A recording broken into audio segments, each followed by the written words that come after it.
As always, regardless of our individual beliefs, right now we seek and invite a sense of peace and calm to descend upon this place.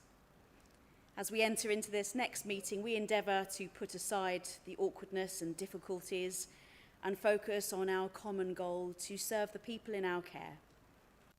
Let us forever have a sense of perspective on those things that are truly important in life. Particularly this evening, we pray for blessings upon Councillor Giorgio and his loved ones as they welcome their new baby son this week. And we're reminded of all those in our borough who are taking their first breaths today into this incredible world, and indeed those who are breathing their last. May we, in all we are called to do, remember that we are here to make life easier for all in Hertsmere, particularly those who are in the greatest need. This evening we pray for bravery and courage to speak truth and compassion into challenging situations, to be authentic and true selves, to not lose sight of the community ambitions we held when we were first called to these public roles. May we not seek to tear each other down, but rather build each other up, remembering that common goal to do what is good. We ask for peace, calm, and humility in this place. Amen. Thank you. Please be seated.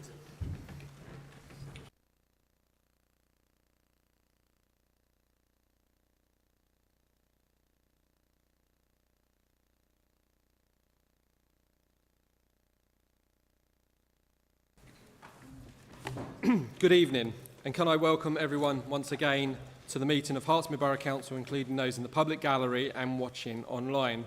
My name is Councillor Richard Butler, I'm Mayor of Hertsmere, and I will be chairing this meeting. Before we continue, please can I ask everyone again to make sure your mobile phone is turned off and switched to silent. Thank you.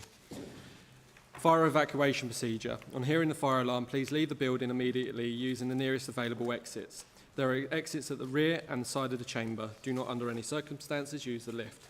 The assembly point is in the civic car park of the office in the area next to the roundabout. You should not enter the building unless it is safe to do so. Okay. The first item of business for the Council this evening is Agenda Item 1, Apologies and Communications. I have apologies from Councillor Lambert and Councillor Smith. Do I have any additional apologies now? No, thank you. You will know, members, that robust but civil debate is the essence of democracy. The respectful conduct in the chamber is the key importance to a good reputation of our council. I will be keen to ensure that debate is civil and timely throughout the evening and would ask your support in this respect.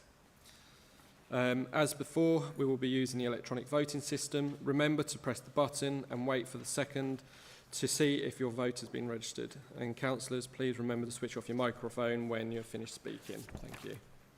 Agenda Item 2, Declarations of Interest. Do any members have any declarations of interest to declare? No? Okay. Agenda Item 3, Minutes. Minutes of the meeting of the Council meeting held on the 26th of February 2025. These have been circulated. There can be no debate on the minutes, only accuracy. May these be signed. Any questions? No? Thank you. So I'll sign that at the end. Thank you. Agenda Item 4, Announcements by the Mayor. Members, it wasn't long ago since we did the 5th anniversary, remembering those who lost their lives in COVID-19. And we also indicated and we gave our thoughts and prayers to those in the care sector, those living with long COVID as well. And thank you for those members who actually attended that service. So I really appreciate all those who came out. And I'd like to take this opportunity once again to thank Councillor Rani and Tusha for your support over the year. You've absolutely been incredible in how you've helped represent Hertsmere Borough Council. So thank you so much. I really, really mean that, so thank you. Also today, members, I've had the privilege of planting some trees. Councillor Bright, Councillor Myers, Councillor Sussman, and Councillor Richards. We had some fun digging some holes and planting some trees, didn't we? So it was quite an enjoyable event, and looking at some beehives. So, and that was to recognise the 80 years after World War II, and also for all the Holocaust and stuff like that for remembrance. So it was a really nice event to go to today. So thank you. Right, just make sure this. So agenda item 5, questions from members of the public. 2 questions have been received from members of the public, and the responses have been published with the agenda. I will ask each member of the public, if present, which I can see that they both are this evening, whether they have a supplementary question. Can I remind people that it does have to be a question on the topic and response, and not a statement. When I call your name, please come up to the microphone and press the black button near the mic to turn it on. It will go red. You will then be able to ask your supplementary question. When you're finished, please press it again to turn it off. You won't be able to ask anything further, so please return to your seat. The first question is from Michelle Vince about for an update on the local plan and sorry, I get my teeth in my head. It's been one of those evenings, hasn't it? And developers. Michelle, do you have any supplementary questions on the same topics? Your question must relate to your original question or subsequent reply. Is that the microphone they're using? Yeah, you're okay to ask a supplementary. Thank you. I do, thank you. My question regarded the local plan and the green belt, and I think many of us have still got concerns of how much of our green belt is going to be built on when we finally get a local plan. What I would like to know is, whilst we haven't got a local plan and we could have speculative applications coming in, how safe are our planning committee decisions? And the reason I ask this is a little bit of background, a bit of evidence, so it's easier to answer my question. The Sky application had the speech switched. The Mayor, Councillor Butler, told me that Councillor Newmark sent in the switch. You've asked the question already. No, I haven't asked the question. Well, can you get to the question, please? Yes. So the Mayor is also aware of an issue I have with whipped greenbelt planning applications.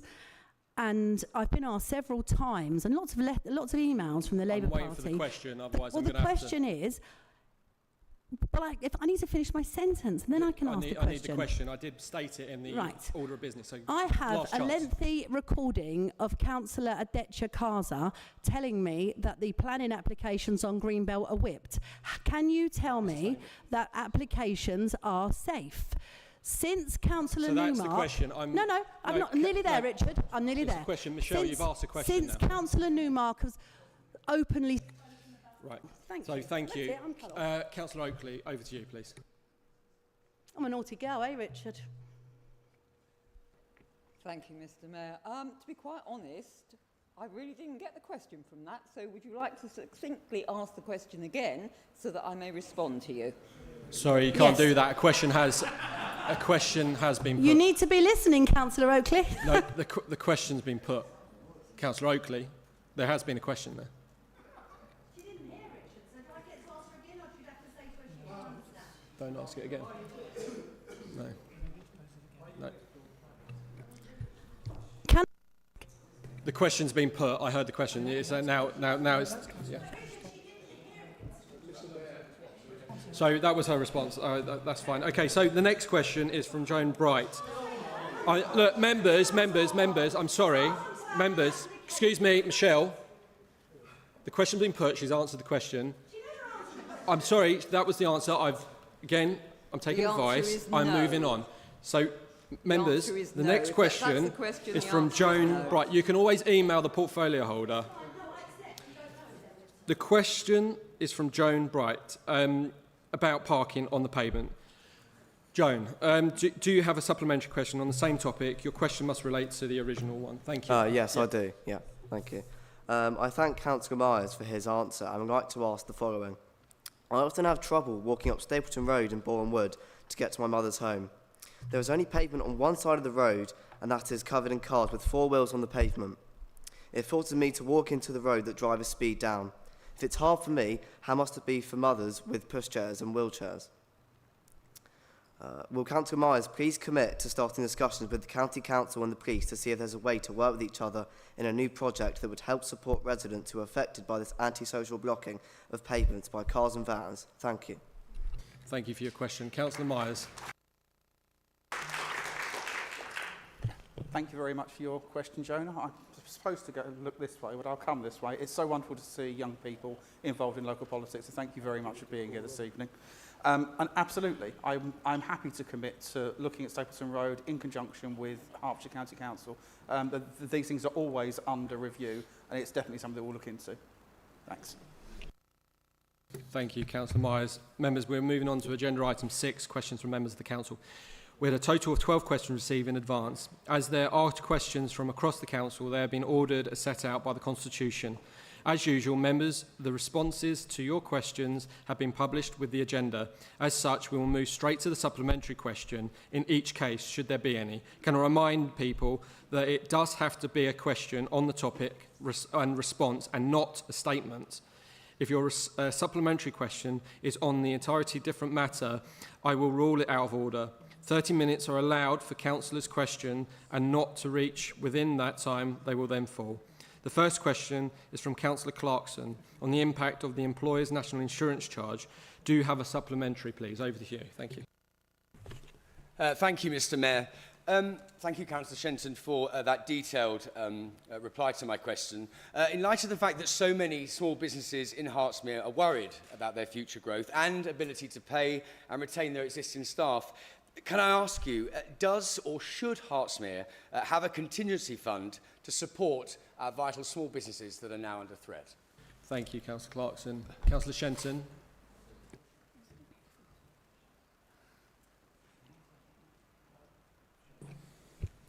Thank you, Mr. Mayor. Thank you, Councillor Clarkson.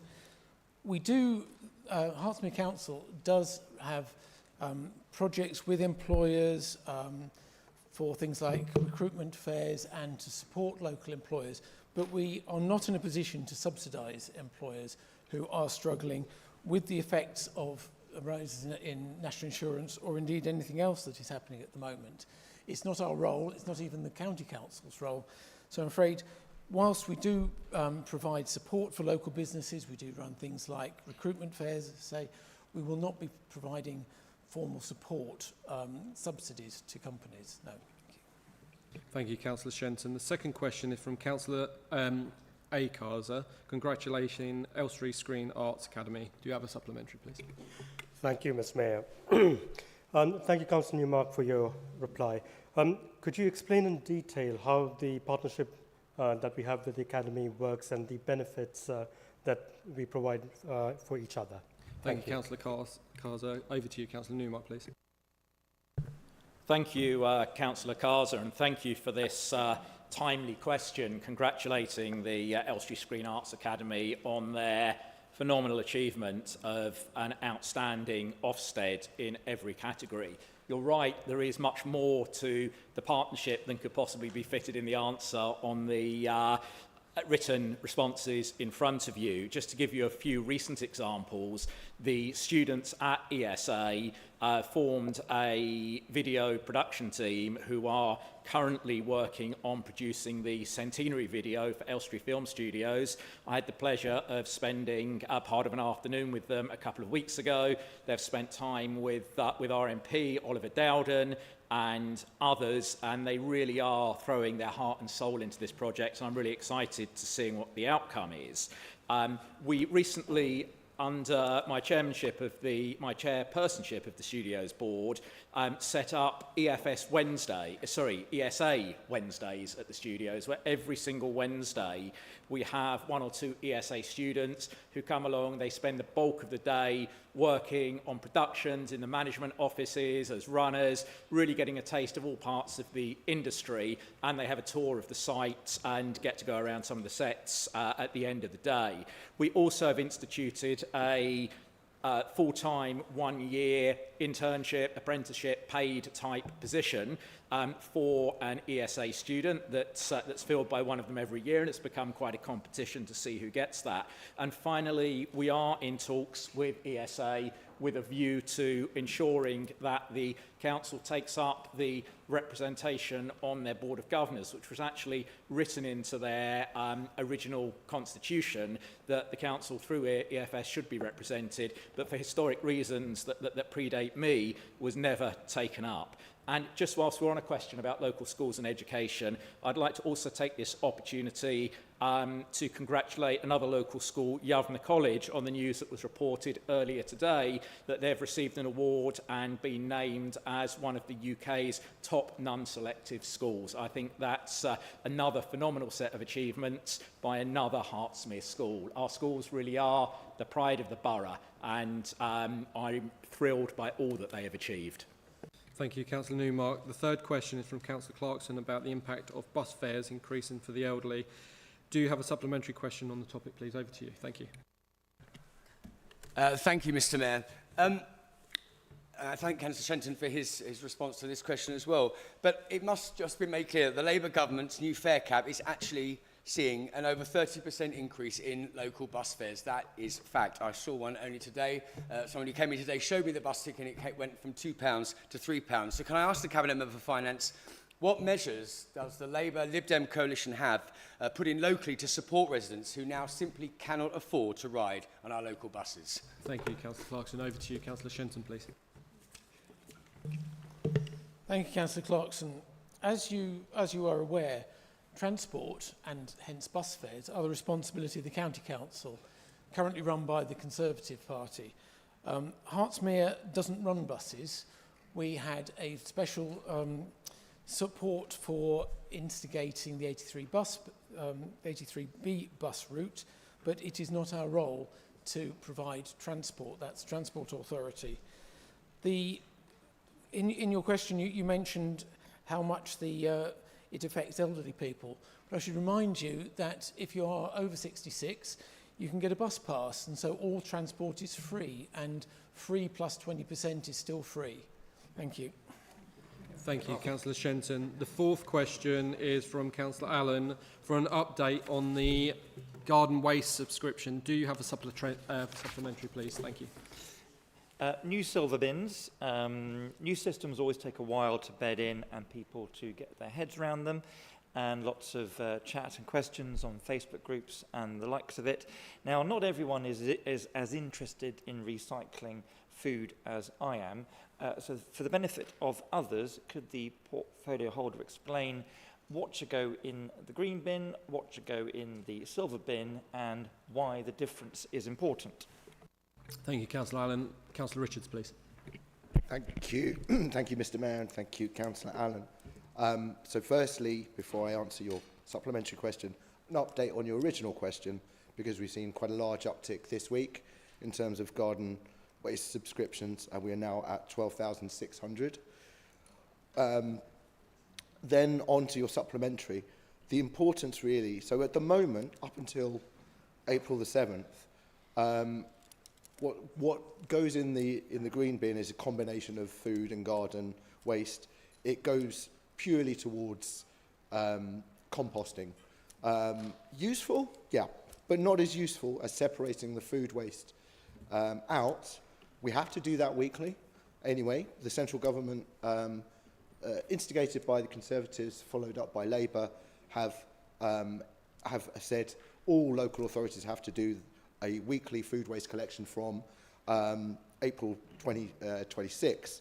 And we are very proud to have moved early on this, and we've managed to get the infrastructure in place to do the weekly food waste collection from week commencing April the 7th. What goes in the silver bin? Basically, your food waste scraps, peelings, food, ideally, that is unavoidable food waste. Nobody wants to create, a situation where avoidable waste is going in to the silver bin. So there are some good tips on Waste Aware on Hertfordshire County Council. We work in conjunction with the other local authorities in terms of the Hertfordshire Waste Partnership. They've got a really good campaign showing you how to make more of the food that is at the moment going to waste, but could be used in better ways. And primarily, you know, at the moment we've got up to 25% of food waste going into the black bin. That's really harmful, you know, in terms of the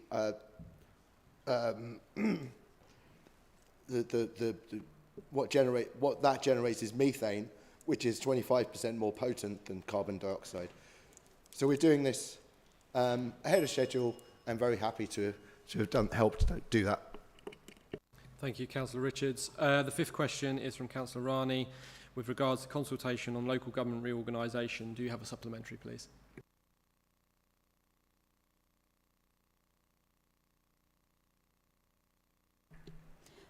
Thank you, Mr. Mayor. Yes, I have supplementary question. I want to ask, Councillor Newmark, from the response, what he gave, could you clarify what further consultation is planned specifically for Hertsmere residents and how the council intends to ensure they are informed and able to take part in the process ahead of the November submission? Thank you, Councillor Rani. Councillor Newmark, please respond. Thank you, Mr. Mayor, and thank you, Councillor Rani, for that very pertinent question. Obviously, the written tabled answer lays out the consultation that we were able to undertake despite the very tight time frame, with the deadline to submit the interim plan to the Ministry of Housing and Local Government by the middle of March. We will now move forward into the next stage of this process, which should see feedback from central government on the Hertfordshire-wide interim plan towards the end of April, and a scenario in which we, as Hertfordshire authorities, are bound to respond to the government with further final proposals by late November. During that period, we will do as much as we possibly can to continue our programme of consultation, both locally within Hertsmere and jointly with the other boroughs and districts on a county-wide level. It's important that we seek as much public perspective as we can on this once-in-a-generation opportunity to reshape the local government landscape and get the benefits of devolution to further support our residents and local businesses. We'll be consulting widely using the AI-driven Zen City platform. We will also be consulting with specific stakeholder groups. We held meetings in the first phase to which town and parish councils, elected members, clerks, voluntary sector organisations, all of those groups on the council's partnerships map and so on were invited. We made a commitment that we would bring those groups together, and we will really extend the net as wide as we possibly can between now and the point at which the November submission has to be finalised. I hope that answers your question. Thank you, Councillor Newmark. The sixth question is from Councillor Nicholas about the Millbrooks Green play area. Do you have a supplementary, please? Thank you. Thank you, Mr. Mayor. Speaking of parks, Councillor Myers, do we have an update on the progress at the beleaguered splash park in King George's? Thank you. Councillor Myers, can you respond, please? Thank you, Mr. Mayor, and thank you, Councillor Nicholas. Yes, I do. I do have something on that. The contractor is on site and work is underway to ensure the refurbished splash park is open in time for the summer season. The old pump house and tanks have been removed and groundwork completed for the new features. The old splash park surface has been removed, ready for the new ones to be poured. The above ground features have been removed and are being repainted. Everything is in hand and to ensure a fully refurbished splash park will be ready for children and families to enjoy this summer.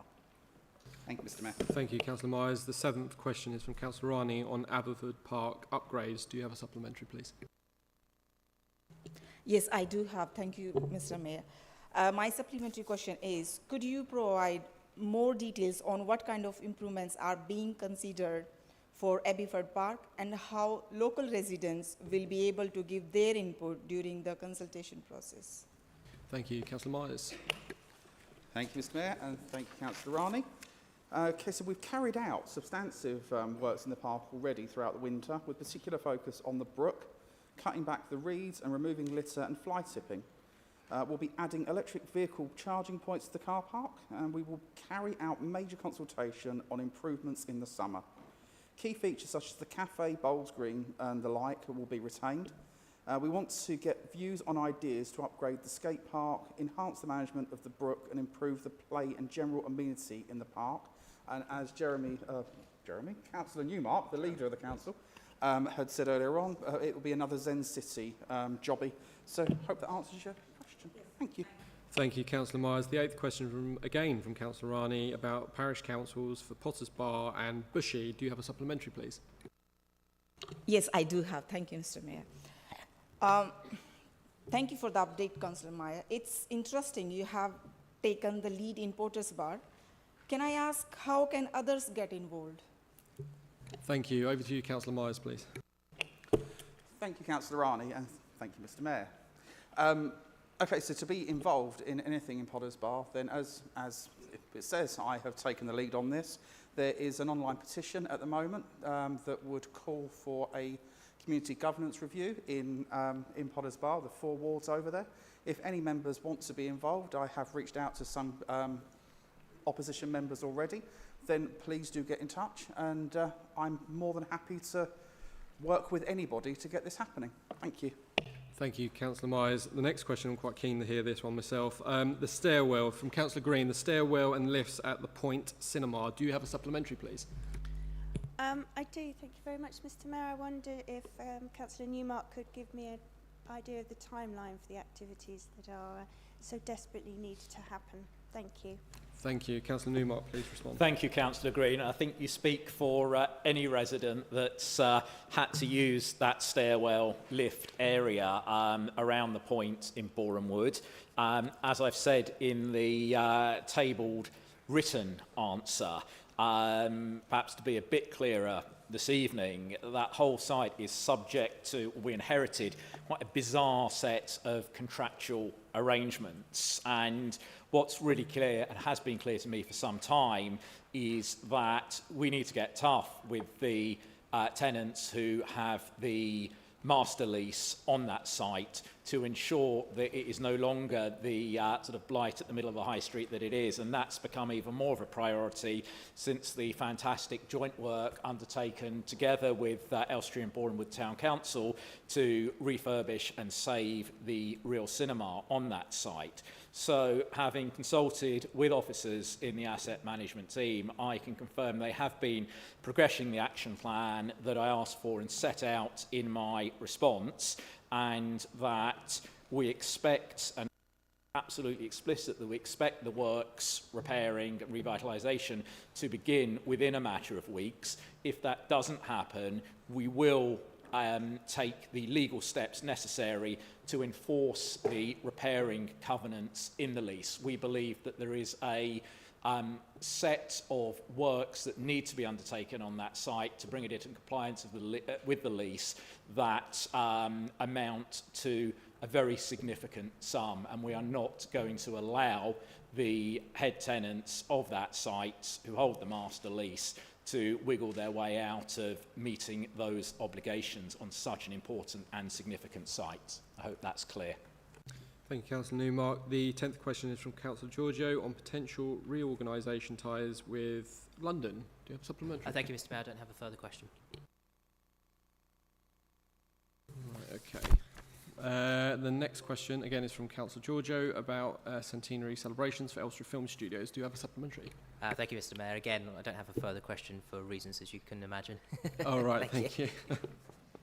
The 12th question from Councillor Akars, online safety day. Do you have a supplementary, please? No, not at this point. Thank you. Right, thank you very much. Okay, moving on. Agenda item 7, decision report and local plan update, regeneration for growth. I call upon Councillor Newmark to move the recommendations set out in the report. Councillor Newmark, please. Thank you, Mr. Mayor. The report in front of us today is hybrid, bifurcated, twofold.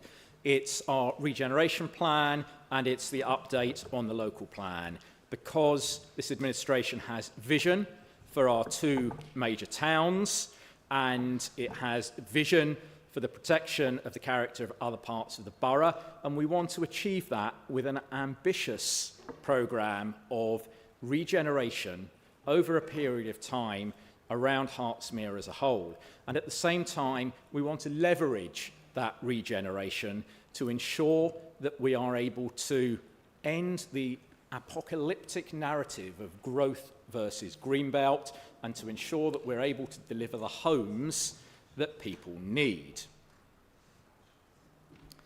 We have a vision.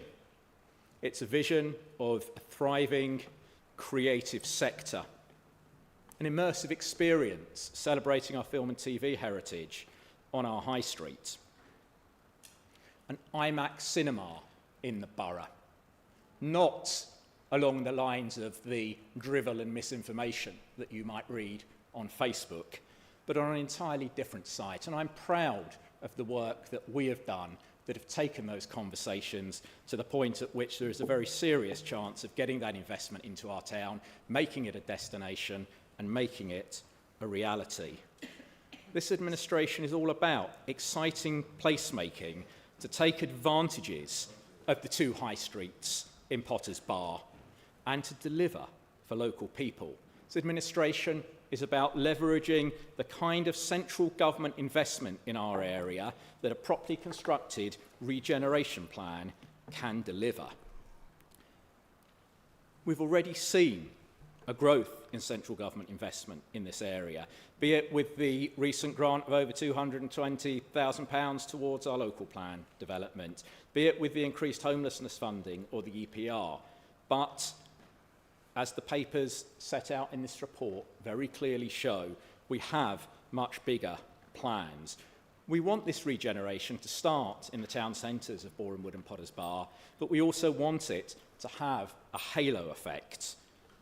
We want it to bring economic benefits, new homes and improved public realm in the wider areas and the deprived areas of the towns around our borough. Critically, all of this will underpin the soundness of our local plan. Councillor Oakley will outline the local plan specific elements of this report.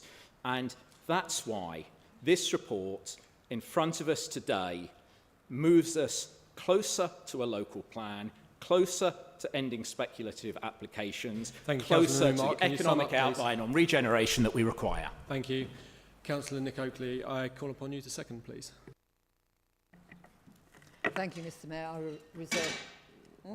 I reserve my right. Thank you. Councillor Cohen, please. Thank you. Thank you, Mr. Mayor, fellow councillors. Today I stand before you on behalf of our group to address a matter of grave concern regarding the recommendation before us to allocate over £2 million for master planning in Boreham Wood and Potters Bar. I firmly believe that this proposal is fundamentally flawed in its amounts, its timing, and most importantly, its anticipated outcomes. Let's just consider the financial implications. The report indicates that this project is projected to incur massive financial losses and risks for our council. In fact, it only breaks even if we eliminate affordable housing entirely and also assume a 10% increase in projected sales costs. It's total pie in the sky, as confirmed by the now independent member, Councillor Alexander, the only member of your group previously who has any financial experience and expertise. His views on this are very damning indeed, and I need to draw members' attention to this council's own risk assessment. It is high risk. How can we take this risk with our residents' money? Is this truly the vision we expect from a Labour-led administration? This is not socialism, rather it mirrors the illiberal capitalism espoused by figures like Donald Trump. Moreover, just as we witnessed with the unrealistic timetable for the local development scheme presented at our last council meeting, we are now faced with another fantasy from this administration. This time, however, the stakes are much higher. We are being asked to commit millions of pounds of our residents' hard-earned money into commissioning master plans that are clearly not viable. Furthermore, let's clarify a critical point. The area in question is not Boreham Wood Town Centre, but rather the Elstree Way corridor. This misidentification raises serious questions about the validity of this entire proposal. In conclusion, we cannot and should not support this recommendation. It is our duty to protect the interests of our constituents and ensure their money is spent wisely and effectively. Let us reject this proposal and demand a more responsible approach to planning and a local plan that truly reflects the needs and aspirations of our community. Thank you very much. Members, do I have anyone else who wishes to speak? Yep, Councillor Green, please. Yep.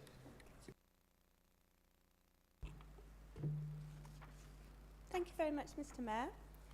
So, the new Labour government has made it really clear that its priority mission is to deliver economic growth. And part of that includes ambitious plans to significantly increase the number of homes. But there will be tension, possibly at the heart of this growth mission, with a broad desire of most politicians to do the right thing and to support and represent their communities. And whilst the Labour leadership's made it really clear that local communities will be consulted, how, not if, new development will take place.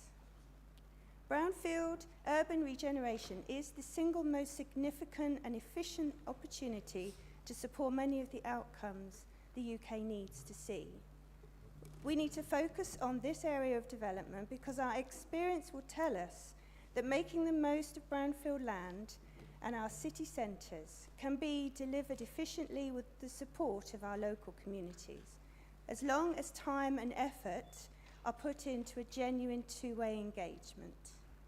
Taken together, the ability of urban generation to meet the national and local ambitions is an opportunity which has not to be missed.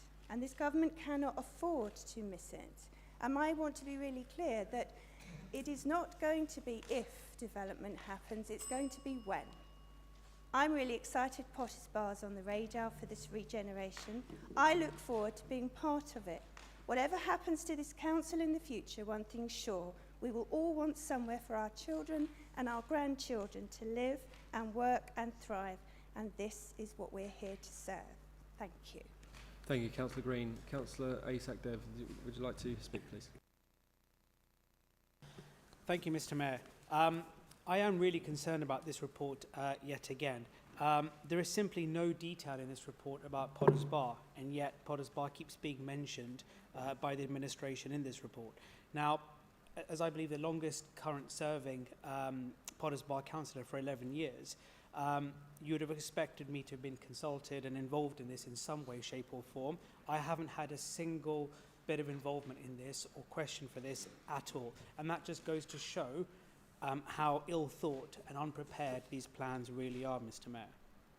Now, looking again at the way that they're looking to fund this, they're talking about using £3.6 million from the New Homes Bonus Reserve. That is a pot which cannot be replenished. That is a reserve which we are not longer going to be able to add on to it again, and yet they're just using these reserves with no clear direction of travel. Now, Councillor Newmark talked about vision and apocalypse, and that is unfortunately exactly what we can see coming here ahead of us. It's one of the reasons why earlier in this administration, in the Audit Committee, I asked for this risk to be placed at the highest possible risk category. Now, look, Mr. Mayor, we're talking about the request in this report is about starting the local development plan. This local development plan, as we talked about last time, has got a huge funding gap in it.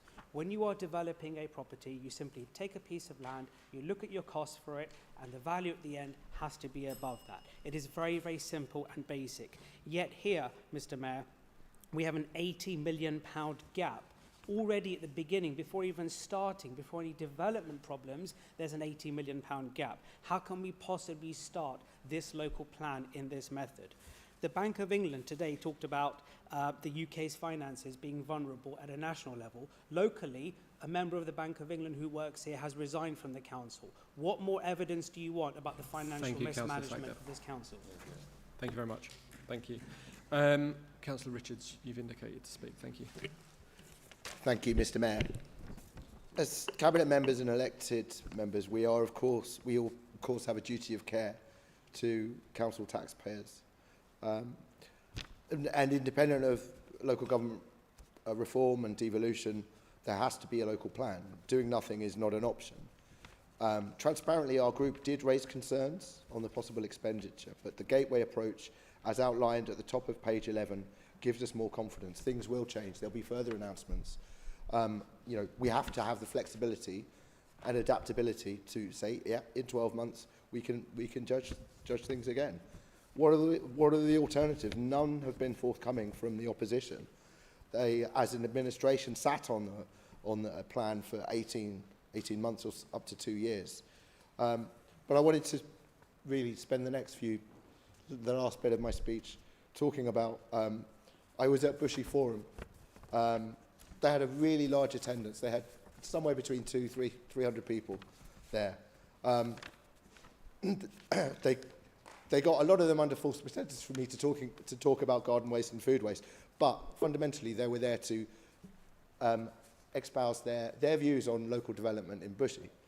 99% of the speakers were against much development at all, but there was one very brave guy, called Raheem, who said, you know, he painted it like it was. You know, as a young person in the borough, what future do they have in finding somewhere to live close to where they grew up, unless we think beyond the box? We have to look after the whole borough, and I'm confident that this is the best approach, given where we are with central government targets. Thank you. Thank you, Councillor Richards. Councillor Oakley, you reserved your right. It's over to you, please.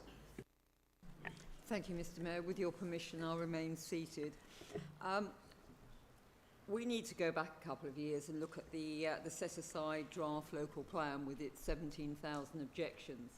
The message that came from our residents was absolutely clear. They did not want to see the Greenbelt concreted over by the previous administration. They wanted to see us retain the Greenbelt. And if you look at the local plan that went out for consultation last year, then we retained a very, very high percentage of that. Now, what we're faced with now are housing targets which have actually reached 18,000. So we have a considerable challenge. We know that. But we also know that our residents want us to do the right thing. Now, I could take the easy way out. I could do what the previous administration done and say, yep, okay, that's fine. Let's build across all of our green belt. But actually, the way forward is to regenerate. The way forward is to use the brownfield sites we have. Now, we need to take a holistic approach to planning. And we shouldn't be allowing areas to be redeveloped piecemeal. And there is always a danger of that. So we have great opportunities in Boreham Wood and Potters Bar in order to do that. Now, our commitment to brownfield sites is demonstrated by the fact that we had a call for sites which went out last week. And our direction is about placemaking, not just housing. It's about the public realm, it's about open spaces, infrastructure, retail, leisure and more. So we've had work in Boreham Wood and we now need to extend that to Potters Bar. And so I'm asking members to approve this expenditure for the forthcoming year in order to progress this. Thank you, Councillor Oakley. Councillor Newmark, you have 2 minutes to sum up, please. Thank you, Mr. Mayor. Yeah, we're sort of in Tory party fancy economics here. There's no massive financial gap at the heart of the regeneration policies, because what we're asking for Council to approve this evening, based on the full economic plan contained in the appendix, is £250,000 approximately of expenditure to enable the full economic outline case to be developed. The suggestion that you can embark upon a regeneration plan with no risks is a complete fallacy. You've got experts on regeneration in your own group who will tell you that. It's all a question of balancing and mitigating risks. But it certainly isn't pie in the sky. You've got a report in front of you by one of Europe's leading expert regeneration consultancies who've achieved this successfully up and down the country, most recently in the London Borough of Barking and Dagenham. We're not taking risks with residents' money. We're undertaking a feasibility study precisely to ensure that no risks are taken with residents' money. The notion that because the report includes a case study around the Boreham Wood Elstree Way corridor, that somehow defines the scope of this problem is a nonsense. It's absolutely clear if you read the documentation that we are looking for the halo effect approach and that it will start in the Elstree Way corridor because we have significant pockets of council-owned and publicly owned land.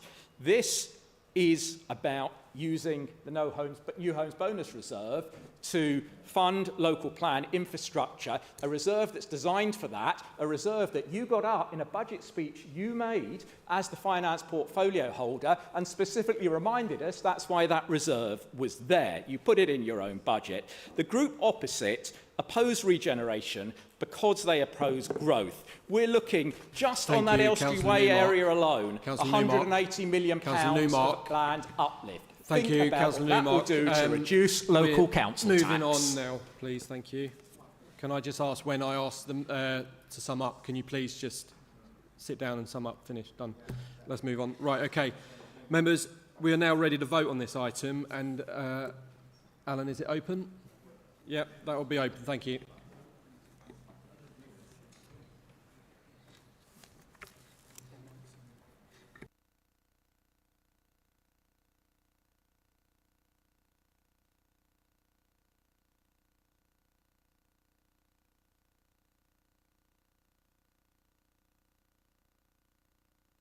Okay, Councillor Collins, how do you intend to vote, please?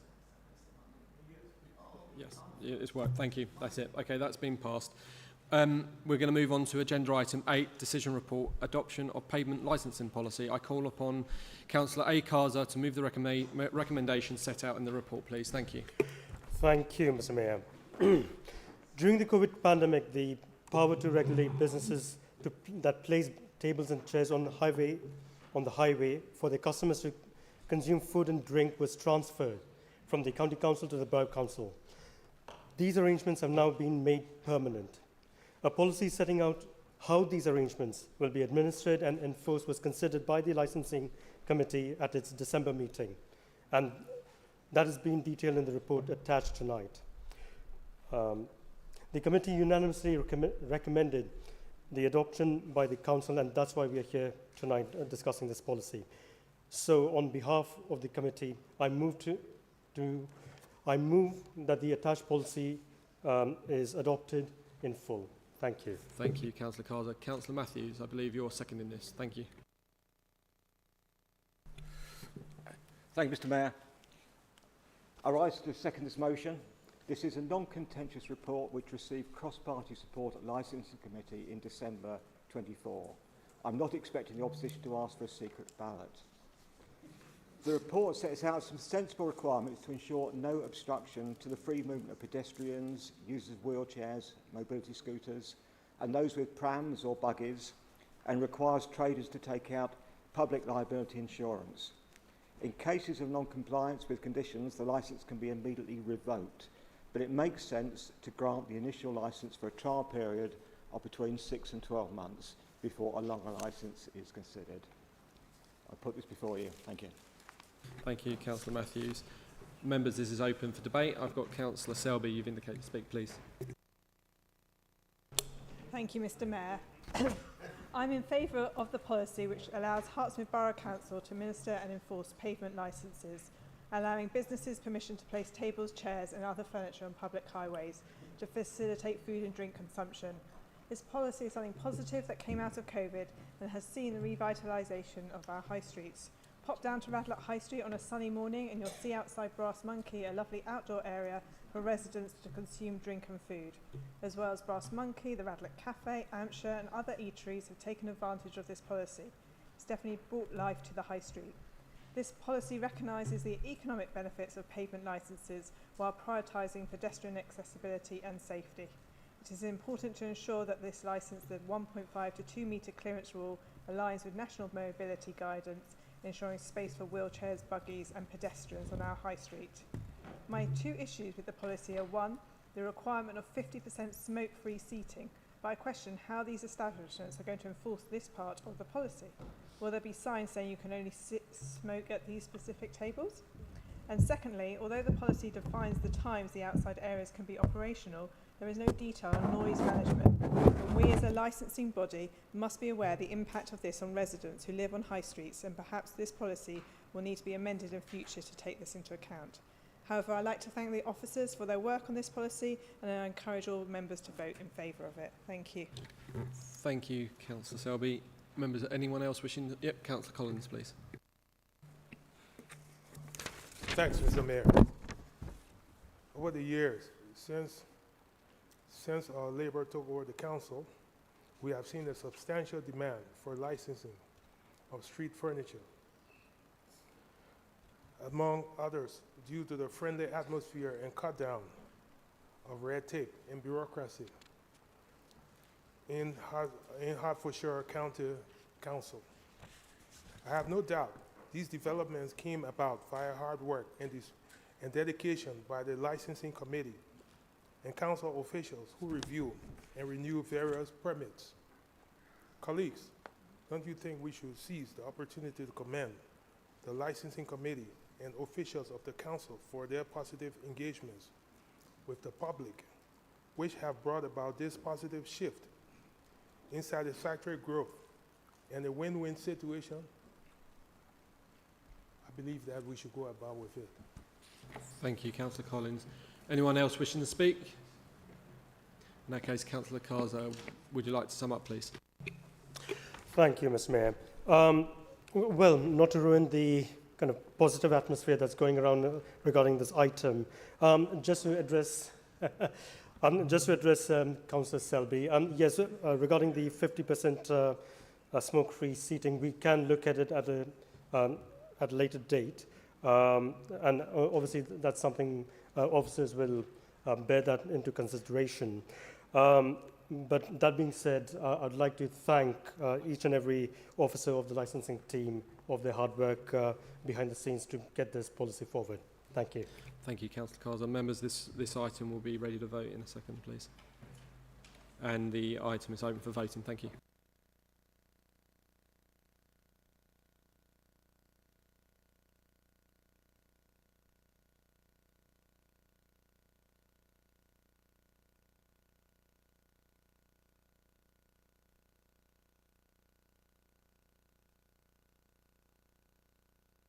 That's it. Thank you, everyone. That's passed unanimous. Thank you.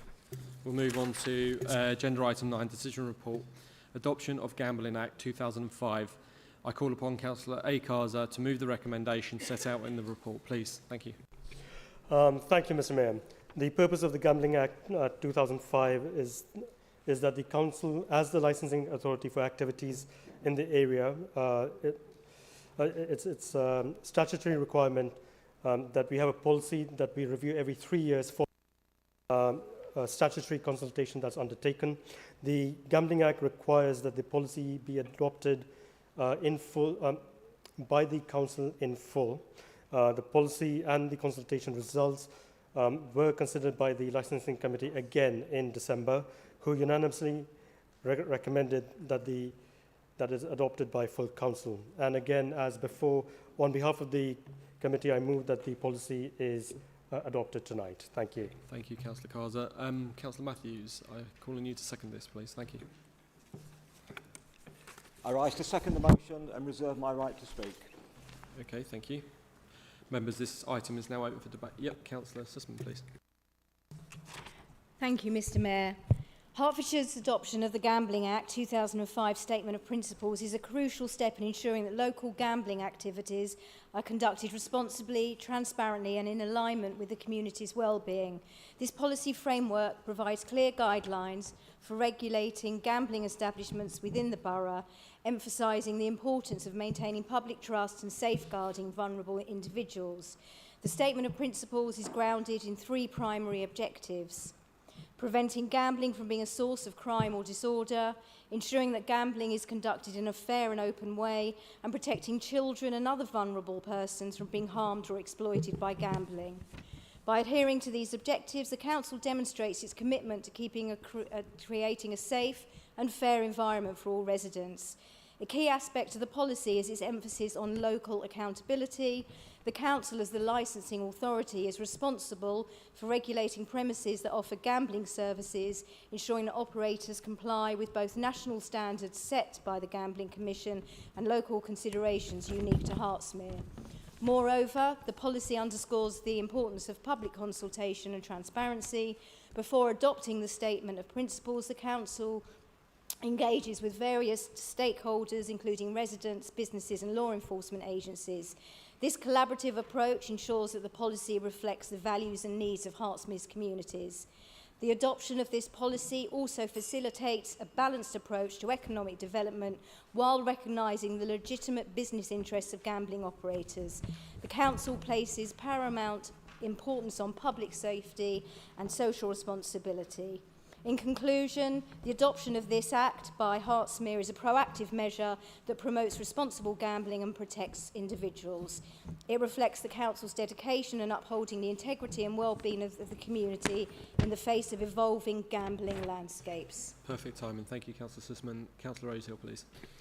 Thank you. I'm not here to be the fun police. I know people enjoy a flutter, and that's their choice, but we also know that gambling isn't all harmless entertainment. It can wreck lives, it can drain finances, and in extreme cases lead to crime, and that's why we need to get the policy correct. The statement we're adopting today is meant to regulate gambling in Hertsmere, but I have to ask, is it actually doing anything new? Because if the best that we can say is, well, we've updated our policy and paperwork, then I'm not convinced that that's good enough. Are we making sure businesses stick to the rules of age verification? Are we giving enforcement teams the resources they need to crack down on illegal activity? Or are we just hoping for the best and assuming that the bookies will police themselves? Then there's the economic side. We've got fewer betting shops than before, which in some ways is a positive, but if licensing income is dropping, what does that mean for enforcement?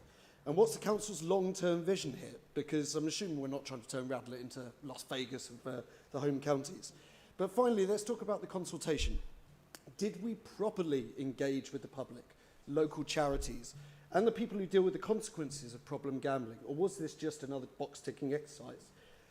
Given how things usually work under Newmark's leadership, I wouldn't be shocked if the main consultation involved 2 Labour councillors having a pint and chatting about it there. But this is an important issue and policy, but let's make sure it actually does what we're supposed to, protecting people, keeping crime in check, and making sure that we're thinking long-term about the impact of our borough. Otherwise, we might as well just put everything on black and hope for the best, like some of you did like earlier. But there we go.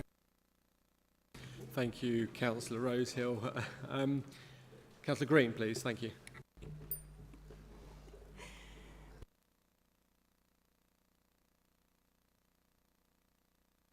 Can you use your mic, please? Sorry, Councillor Green. Thank you. Sorry. Yes, I haven't prepared a lot to say, actually, because I was going to commend this report and to thank the officers for all their hard work. But the notion that 2 Labour councillors sitting together having a pint discussing such an important issue as gambling is quite astonishing, really, because this council takes this issue very seriously, which is why we adopt this policy, and which is why the licensing committee, of which many of you sit on, go to great lengths to ensure it's implemented. So I want to commend this report to everyone, and maybe to ask Councillor Kaza to answer some of your questions as to how seriously we really take it. Thank you. Thank you, Councillor Green. Anyone else wishing to speak? No. In that case, Councillor Matthews, please. You reserved your right. Thank you. Thank you, Mr. Mayor. I welcome the comments from Councillor Sussman. It's good that we can work together on this type of issue, and we can cut through all party interests.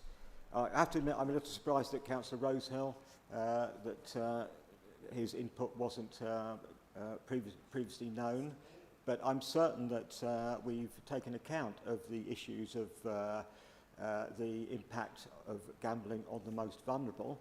But I think we need to continue to look at that and continue to ensure that people are not drawn into gambling and losing their home as a result. So we are very aware of that problem, and I think we've addressed it.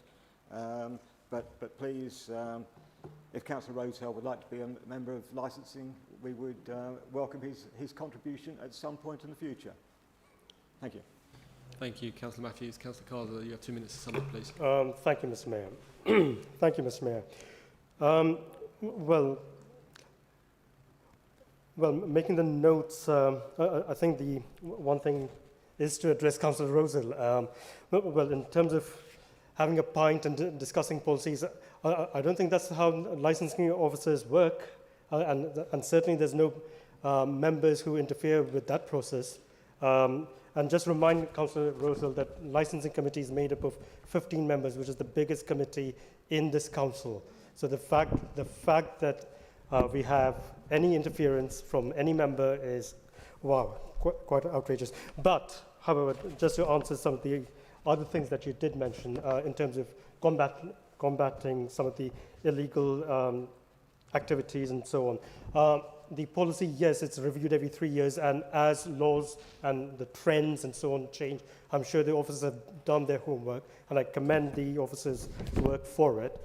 And I know we'll be up to date with all the compliance requirements. And if there are any concerns, I mean, obviously some of the officers are here, they can take it back and work on it. And obviously I can have a chat with them regarding it. And yeah, just want to thank again the officers' work and would recommend the policy. Thank you. Thank you, Councillor Carter. Members, this item will be open for the vote in a moment. So yeah, it's open now. Thank you.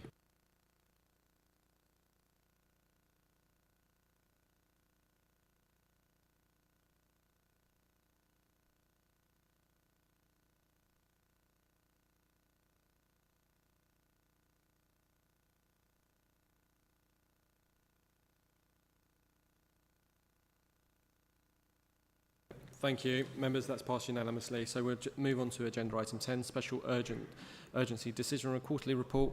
In the last quarter, we had one special urgent decision, revised local development scheme 2025. That went to Cabinet on the 6th of March to meet a government deadline. Council, can we please note this item, please?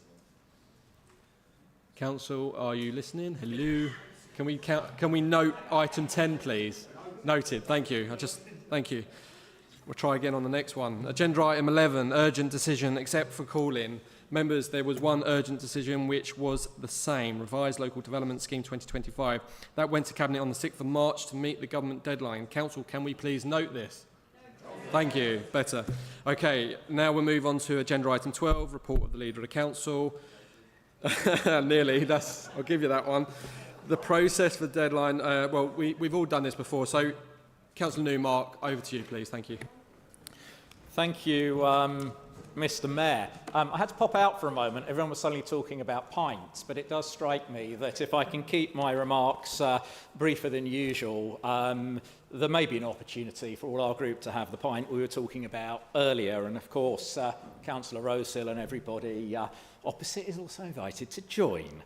I'd also like to open by extending, on behalf of everybody here really, our warm and heartfelt congratulations to Councillor Giorgio, Claudia and Harry on the birth of Thomas Theodore McCarthy. Lovely, lovely name with all sorts of political resonances there as well, but we wish you and your family every blessing and happiness for the future. Obviously, the points laid out in the written tabled report are all available in further detail in the minutes of those two Cabinet meetings and on the relevant webcast, so I will not be going back over those. This week, as a couple of people have alluded to already this evening, has seen the start of the LNG Sky planning appeal process. I have spent a significant amount of time in the sessions. I think this is of huge significance for our area and also carries with it the risk of substantial costs being awarded against the council. And whilst we obviously hope and every effort is being put in to ensure that the democratic decision taken by our planning committee is upheld, I can also assure local people that should that not be the case, or indeed even if the planning inspector decides to award costs regardless, which he seemed to indicate is in his power to do, we will work to mitigate the impact upon this council's budget. We have spoken the last couple of meetings about the Local Government Association Corporate Peer Challenge, which gave a 5-star review to the work of this administration and this council.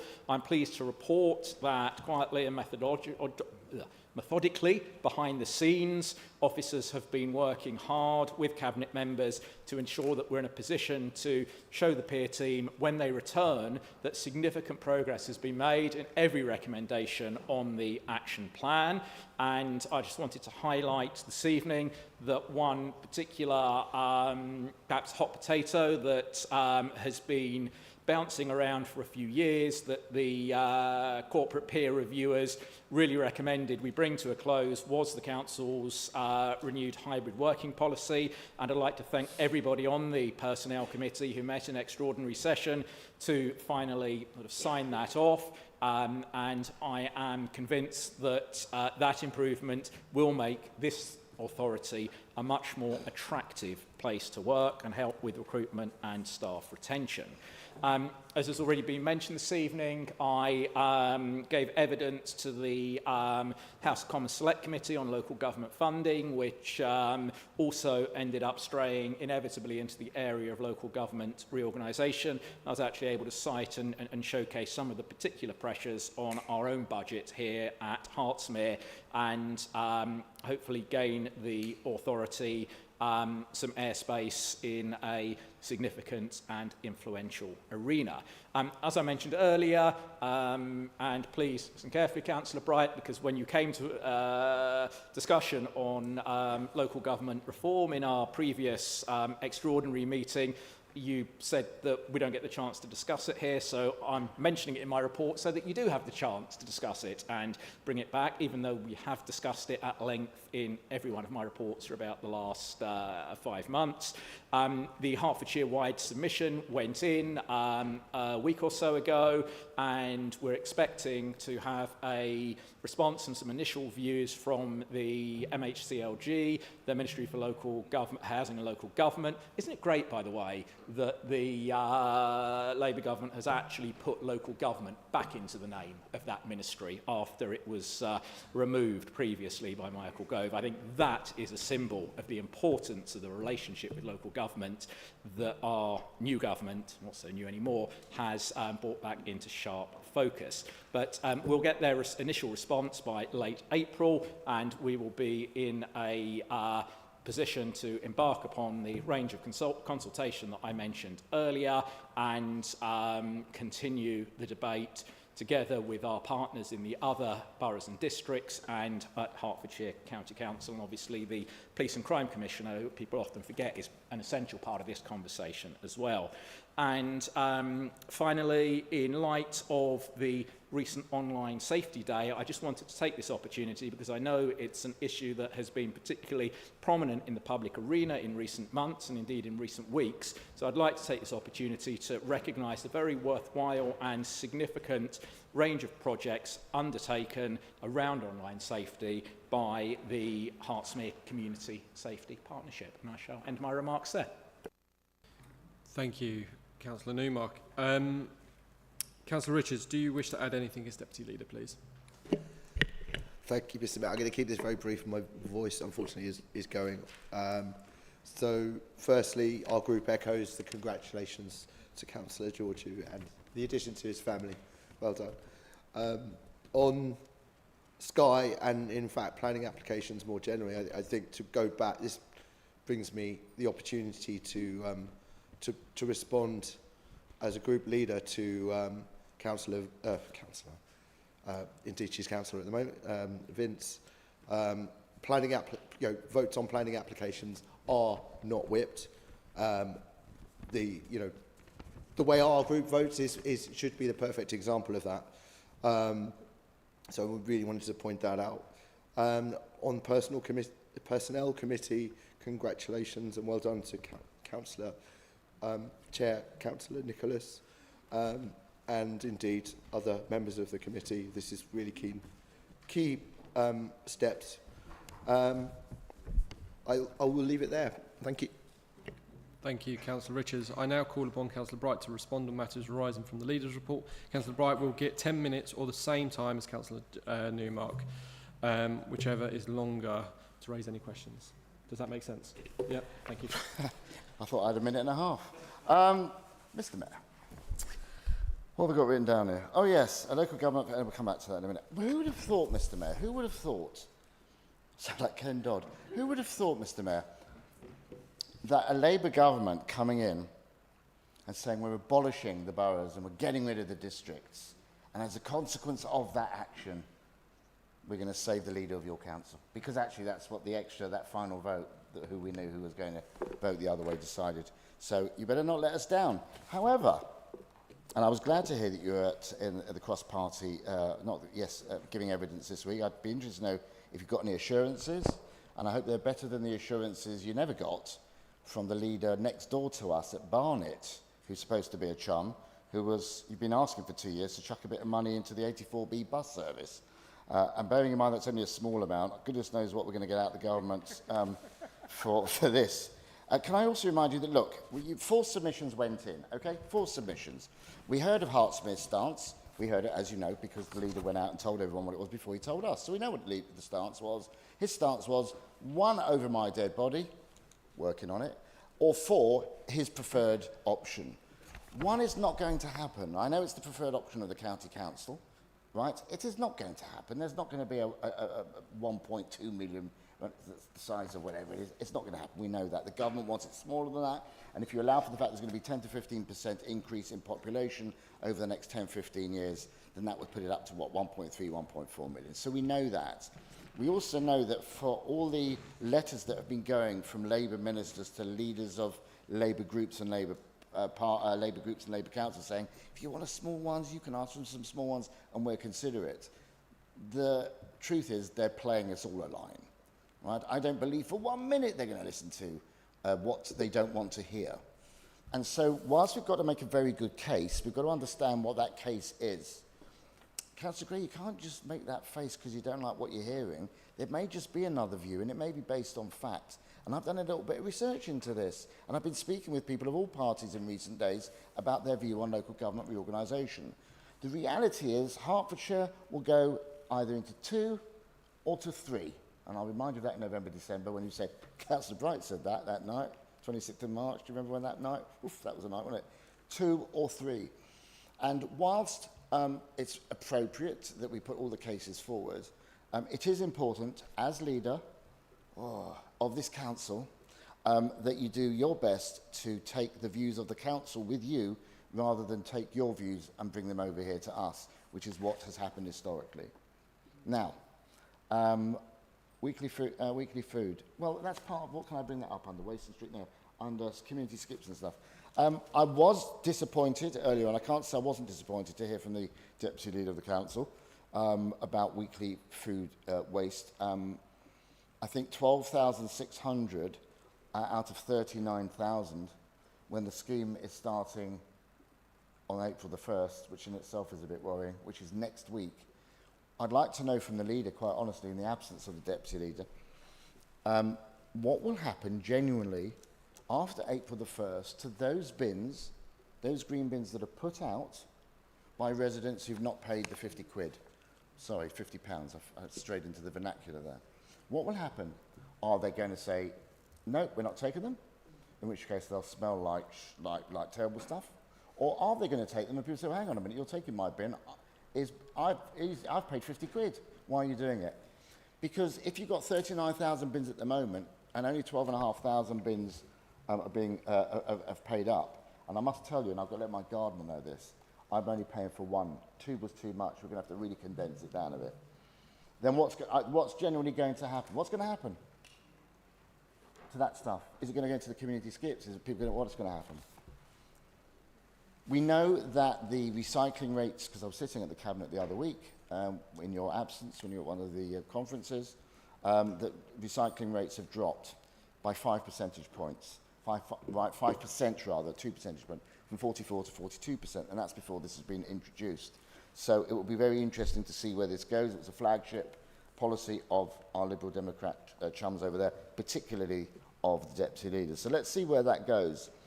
I've said before, and I'll say it again, it's never a clever time of year to introduce a scheme like this as you're going into the warm weather, because if for any reason bins aren't collected, they smell to high heaven very quickly, and the chief executive will remember what happened. She lives in Harrow, what happened when they introduced the food collection waste service or something along those lines in Harrow, and they did it in the height of the summer. You don't do it, you do it in the winter time. So if for any reason bins aren't collected while you're learning, it takes 3 months to get a policy sorted out, any issues. I hope it does go well, because I think it is important that we get recycling up. I will say to you once again, I think it is a very false blessing to say we're going to come and pick up. Firstly, it's a free weekly food collection, so long as you paid 50 quid to have your green bin collected. And secondly, we're doing our bit for the environment, very, very green, to pick up food waste. We're ahead of the game. Can you not hear me? Can you not hear me? Have you turned me down? Thank you. It's a very false blessing to say that we're doing our stuff for the environment, it's green stuff, but we're going to be picking up your wasted collection in diesel.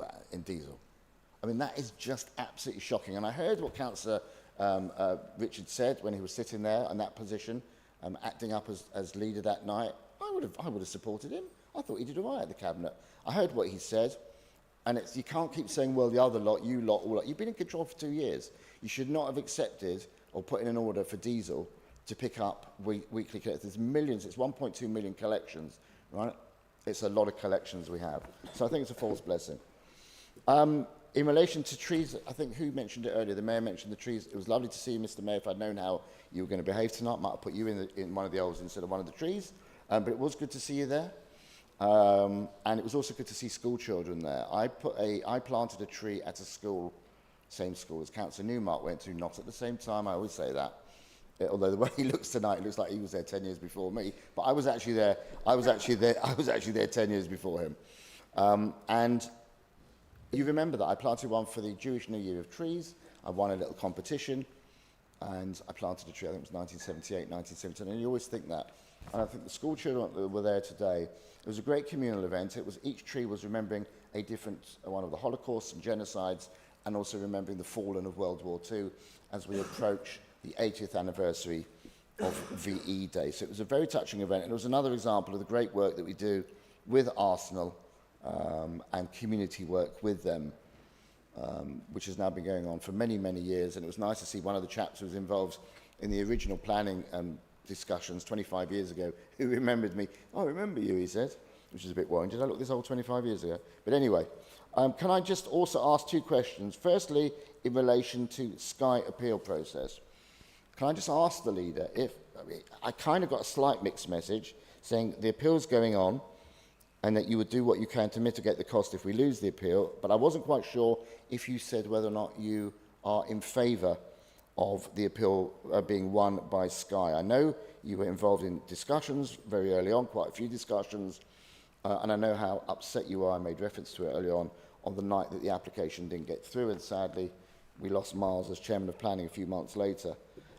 Do you actually, can you confirm in this meeting tonight whether or not you're actually in favour of this Sky appeal being won and why? And finally, so to Rinos, can I actually, because we don't always get on, but on this occasion I'd like to send my very best wishes. I know what it's like having kids. You've seen one of them tonight. They grow up very quickly. Or in my case, they grow up taller than me, which isn't that difficult. But they are a joy. And like all men, I know that you played a very small part in it, which is a very old joke. It's a very old joke. You're not supposed to do that one nowadays. And I know that how much joy they bring. And I think it's very important when we do what we do, especially in some of the meetings that we have, it's good to be able to remember the family. And as we remember the 5th anniversary of lockdown, what I remember more than anything else was coming here when it was just me and Sajida, no officers, nobody at all. And we were asked to start planning to take bodies into buildings because they didn't think there'd be enough places to bury them. Do you remember? And we had to sit and work out a plan for bodies. And all you could do was go home at night because we couldn't tell anyone, we couldn't scare residents, worry anyone, couldn't tell colleagues. All you could do is go home at night and cuddle and hug your children, because they're the most important thing. So I wish you well. I wish your family well. And get all the joy, and as we say in Yiddish, nachas, which is joy, out of them. The first 25 years are the hardest. And enjoy them, because they're the best thing. God bless. Thank you very much. Thank you, Councillor Bright. Councillor Newmark, do you wish to respond to Councillor Bright first, or would you like to take some additional questions with that? Okay, I've already had Councillor Clapper, you've indicated to speak, so please. Thank you very much, Mr Mayor. Thank you very much to the leader for his report. Just a couple of points I wanted to raise. The first one, Councillor Bright has also mentioned. When you were talking about the Sky application, the Sky appeal, you mentioned the word significance. I was wondering if you were talking about the positive significance for the area of the growth that the application would bring, or the negative consequences of costs to the council, or the negative consequences of the application going ahead. So yes, it would be great if you could perhaps elaborate and explain if you are for and against it, and perhaps if you have any idea of potential timelines for the outcome, that would be really helpful to know. And just the second point I wanted to raise, which is I too am quite cynical about the local government reorganisation, that regardless of what we want here in Hertsmere, what Hertfordshire County Council wants, what our neighbouring district councils want, I think that we're going to end up with whatever outcome the government would like to bring upon us. So my question to you would be, we've put in the initial submission. In November, when we put in the detailed submission, is it your intention to put in a submission specifically for Hertsmere, or to work with neighbouring districts to put in a detailed submission, or to work cross-county and with Hertfordshire County Council? Thank you very much. And we'd all like to go for a pint with you, I'm sure, our group after this. So thank you very much for the invitation. Thank you, Councillor Clapper. As we've heard from the Deputy Leader, the Leader and Councillor Clapper, I'll hand over to you, Councillor Newmark, now, and then I've got two ready already. Thanks, Mr Mayor. Thank you, Councillor Bright, for your comments on the Cross-Party Select Committee.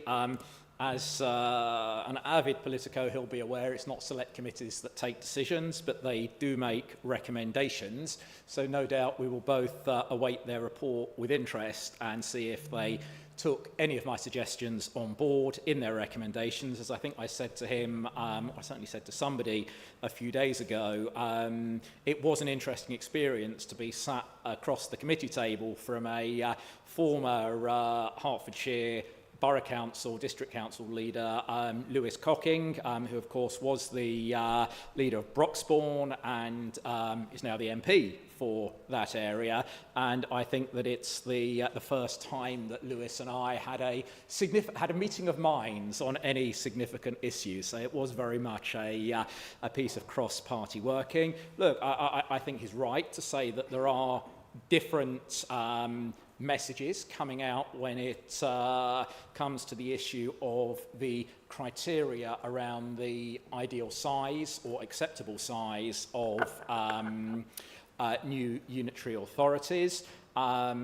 It's, to me, actually more of a civil servant politician disputes, because the messages from civil servants have been very clear about the 500k average 500k population size.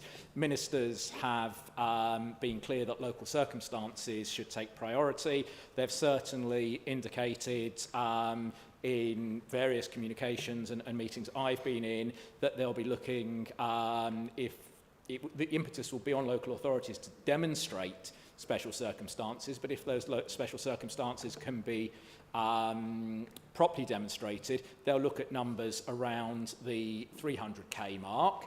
But equally, the 500 was described as an average by the Minister of State a fortnight ago, and he also indicated there might be areas where local circumstances mean they should go as high as 600 or 750k, which incidentally would be the size of 2 unitaries in this area. As I say, for me, the debate comes down to what's the cost of democracy, localism, and maintaining the local connection between local authorities and local people. That's why I prefer the 4 unitary option, because I think you get maximum localism, maximum connectivity with communities, and the numbers as have been presented to us so far seem to bear out that the delta in the cost and the difference in the timeline as to when you would recover the transition costs are not particularly significant at all.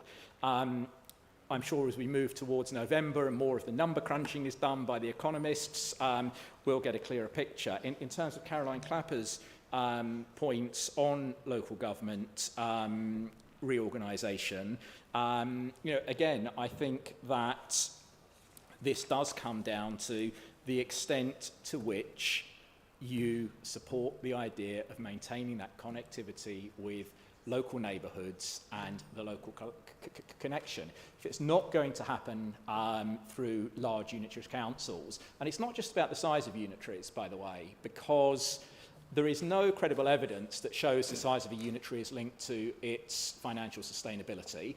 In fact, research from Cambridge University suggests that the opposite might be the case, and indeed, we've seen a number of the newer unitaries issue Section 1, or warn of the possibility of issuing Section 114 bankruptcy notices in recent weeks. But it's about how you skin that particular cat. I think we've talked a lot in our stakeholder consultation meetings about, in a scenario in which we might end up with larger unitaries, greater empowerment of town, parish and community councils. And it's my own personal view that those areas that don't currently have them, and we touched on this earlier, should at least start moves to consider the process of setting up the structures, even if they don't take them to a precept-setting operational body at this stage. I think it's something that we're likely to be more sympathetic to. And my final point on why it's not just about the size of the unitaries, people forget that there's two sides of this white paper. There is the local government reorganisation side, but there's the devolution side as well, which is set to bring some fantastic opportunities to a Hertfordshire combined strategic authority with a devolution deal overseen and delivered by a directly elected mayor. And those opportunities mean that a lot of the placemaking work that goes on at local borough or district council level will of necessity percolate up to those strategic bodies. The unitary authorities, in my view, because of the financial pressures created by the need to absorb responsibility for adult social care, SEN provision and so on, will mean that the unitaries will be primarily focused on service delivery. There won't be a lot of bandwidth, space or financial resource for them to do a lot of the more discretionary placemaking stuff that we do. And I think that as the debate moves on, we need to focus on the implication of the devolution part of the white paper as much as we're focusing on is it 2, 3 or 4 unitaries. The 84B bus, I'm not going to steal our bus queen's thunder, but I will say that there will be a report coming to Cabinet in the weeks ahead with what I think is a pretty tremendous outcome. Stay tuned, details to follow.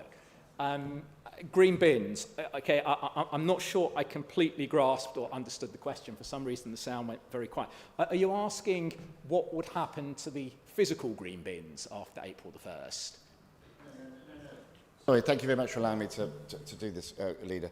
No, I'm saying that if you've got 12,500 people who've signed up to the 50 quid a year, out of 39,000, so a lot of people haven't, for whatever reason. We don't need to go into that tonight. What about those people who bring their bin to the front of their drive, full of garden, whatever it is, who haven't paid, and the collectors are told you don't touch anything that hasn't got a sticker on it? What's going to happen to the stuff that's in those bins? What are residents going to be told? How are we going to make that work? I will defer to my learned expert on that in a moment, but my understanding is that those bins won't be collected after the 1st of April, but I have no doubt that we will be able to provide some helpful advice to residents as to how the situation that you have outlined could indeed be mitigated or dealt with. I have to say, while we're on the subject of bins, my award for the sassiest email of the month from a resident goes to the one who is not a fan of the new free weekly food waste collections and wrote in to me to ask if it's possible to recycle their silver bin inside the green bin if they're paying their £50 a month. So, you know, it's good to know that humour is not lost amongst the residents of Hertsmere.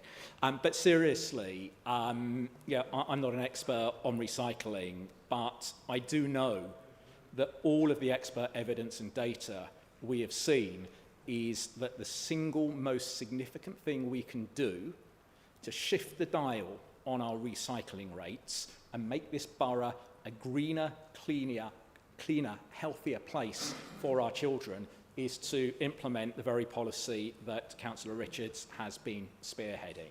So, you know, the proof of the pudding will be in the eating, and we're going to be very open and transparent about publishing recycling rates. So, you know, let's get behind this collectively. We may not agree with the details, we may not agree with the way that it's been rolled out, but I think we do all agree that we do have that responsibility to future generations. The experts are telling us this can really make a difference. So let's try and unite behind achieving that.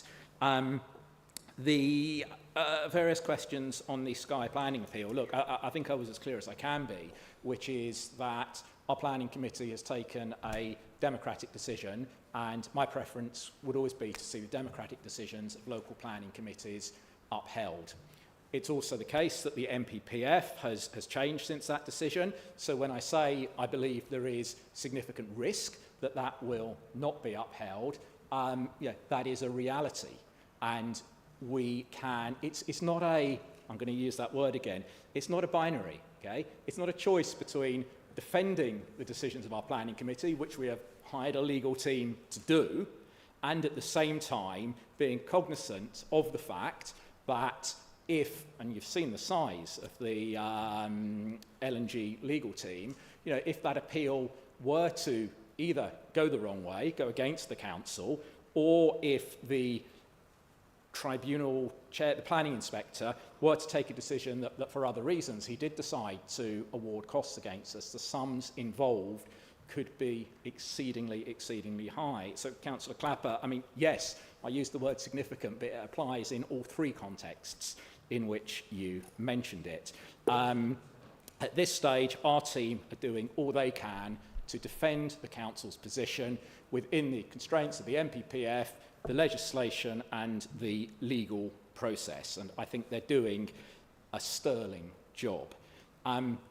Finally, I'm going to pick up on Councillor Bright's remarks on our shared school background, if you'll indulge me for a moment, because someone recently set up a WhatsApp group for former pupils of our school, based out in Wallingford in Oxfordshire, which is now, I think, some 500 strong. And looking through the names, it struck me actually a significant number of members of the Hertsmere Jewish community also attended that same school. I think it's quite remarkable that both previous leaders of the opposition and both previous leaders of this council attended the same small Jewish boarding school in Wallingford in Oxfordshire, and I understand from the website that we might be spending a weekend together at a school reunion over the summer. So I shall look forward to that and end on that note, Councillor Bright. Thank you, Councillor Newmark. Sounds delightful. Anyway, Councillor Sullivan, please, over to you. Thank you. Thank you, Mr Mayor.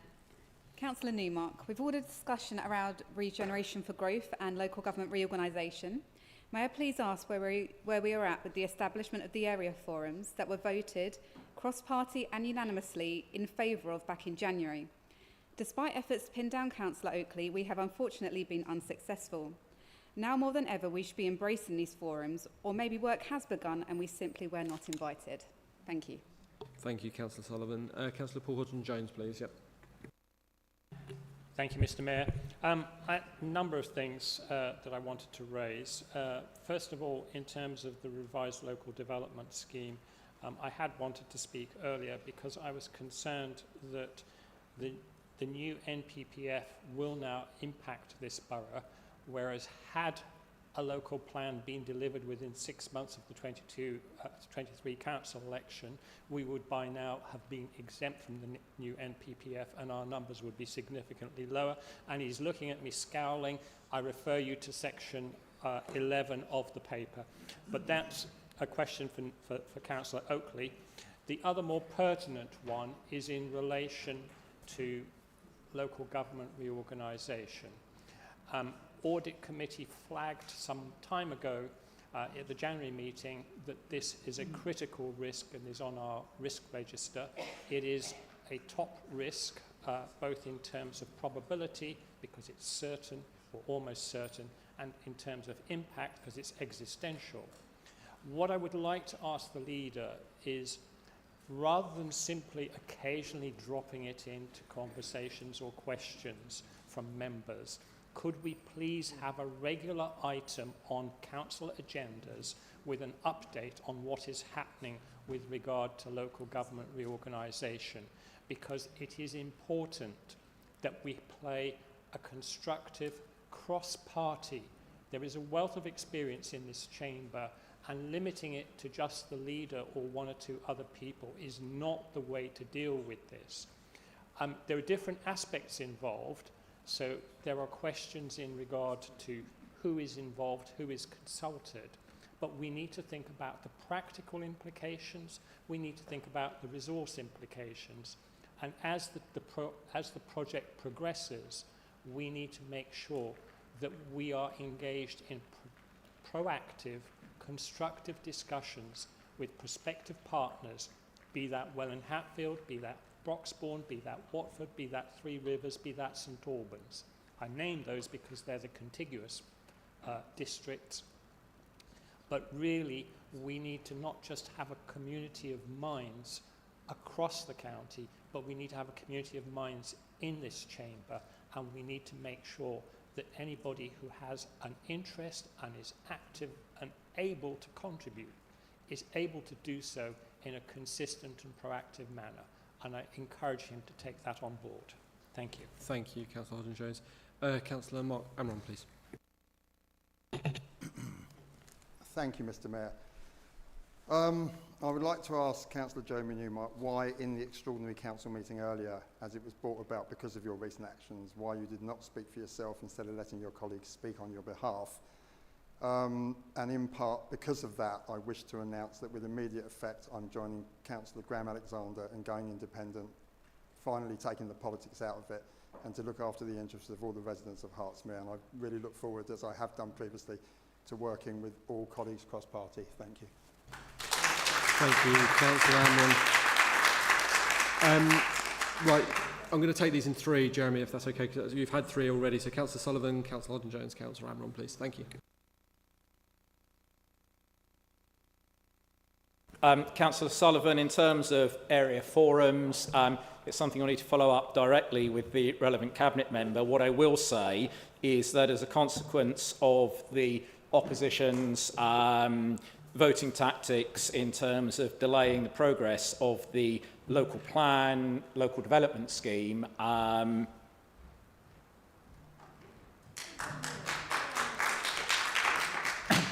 Yeah, okay, members, can we please carry on with the meeting? I'd like to hear the answers to the questions that have been put. Thank you.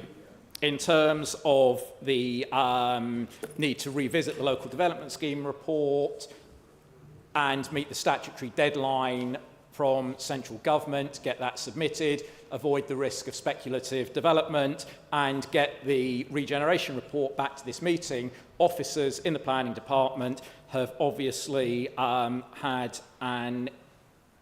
a larger workload than expected. I know that Councillor Oakley is really keen and enthused to get these area forums up and running, and I'm sure that it will happen at the earliest possible stage, and I'm sure that you and colleagues from across the chamber will work with her constructively to ensure that they deliver everything that was set out in the original motion, which we all supported.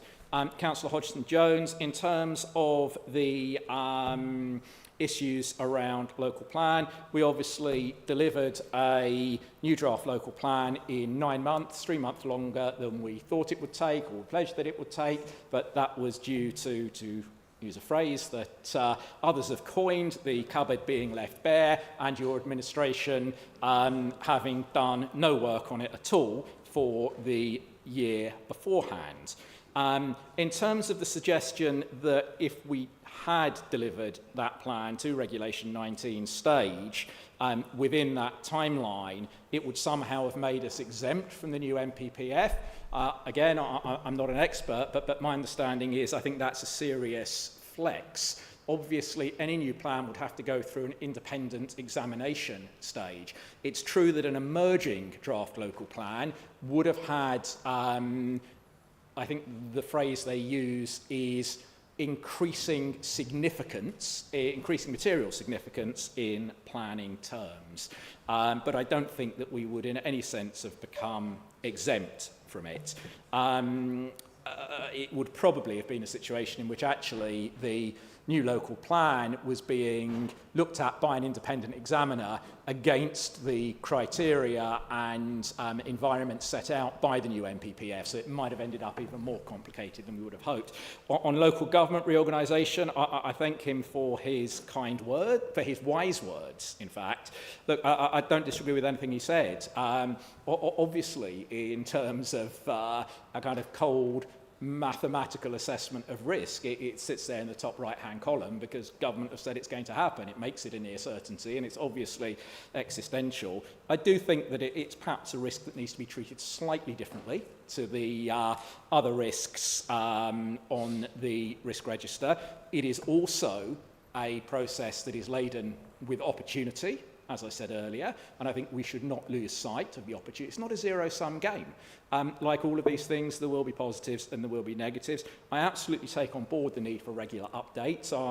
I'm sorry that we were not able to get the promised devolution panel up and running as quickly as I would have hoped, but now we've augmented the senior director team. I'm assured that we will be able to do that. That body will, of course, be able to present regular reports to council as a standing agenda item. I think it should be one of the reporting, or it should have the same status as a reporting committee.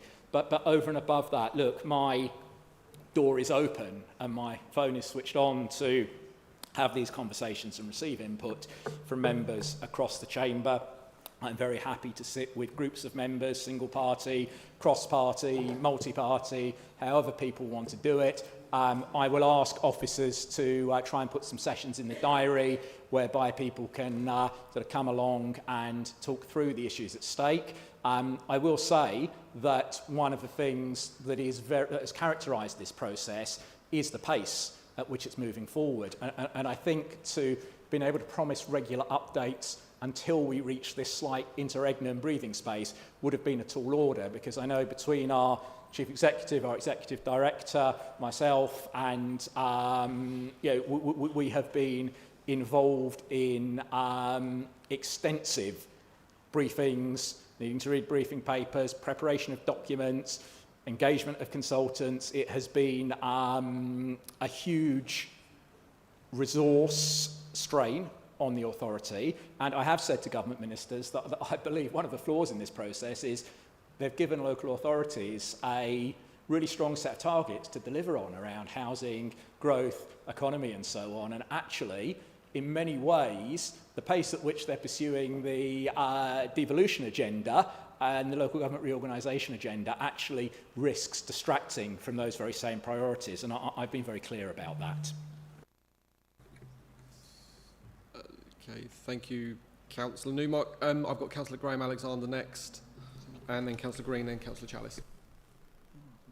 Yes, I understand Councillor Ramron's question wasn't answered there.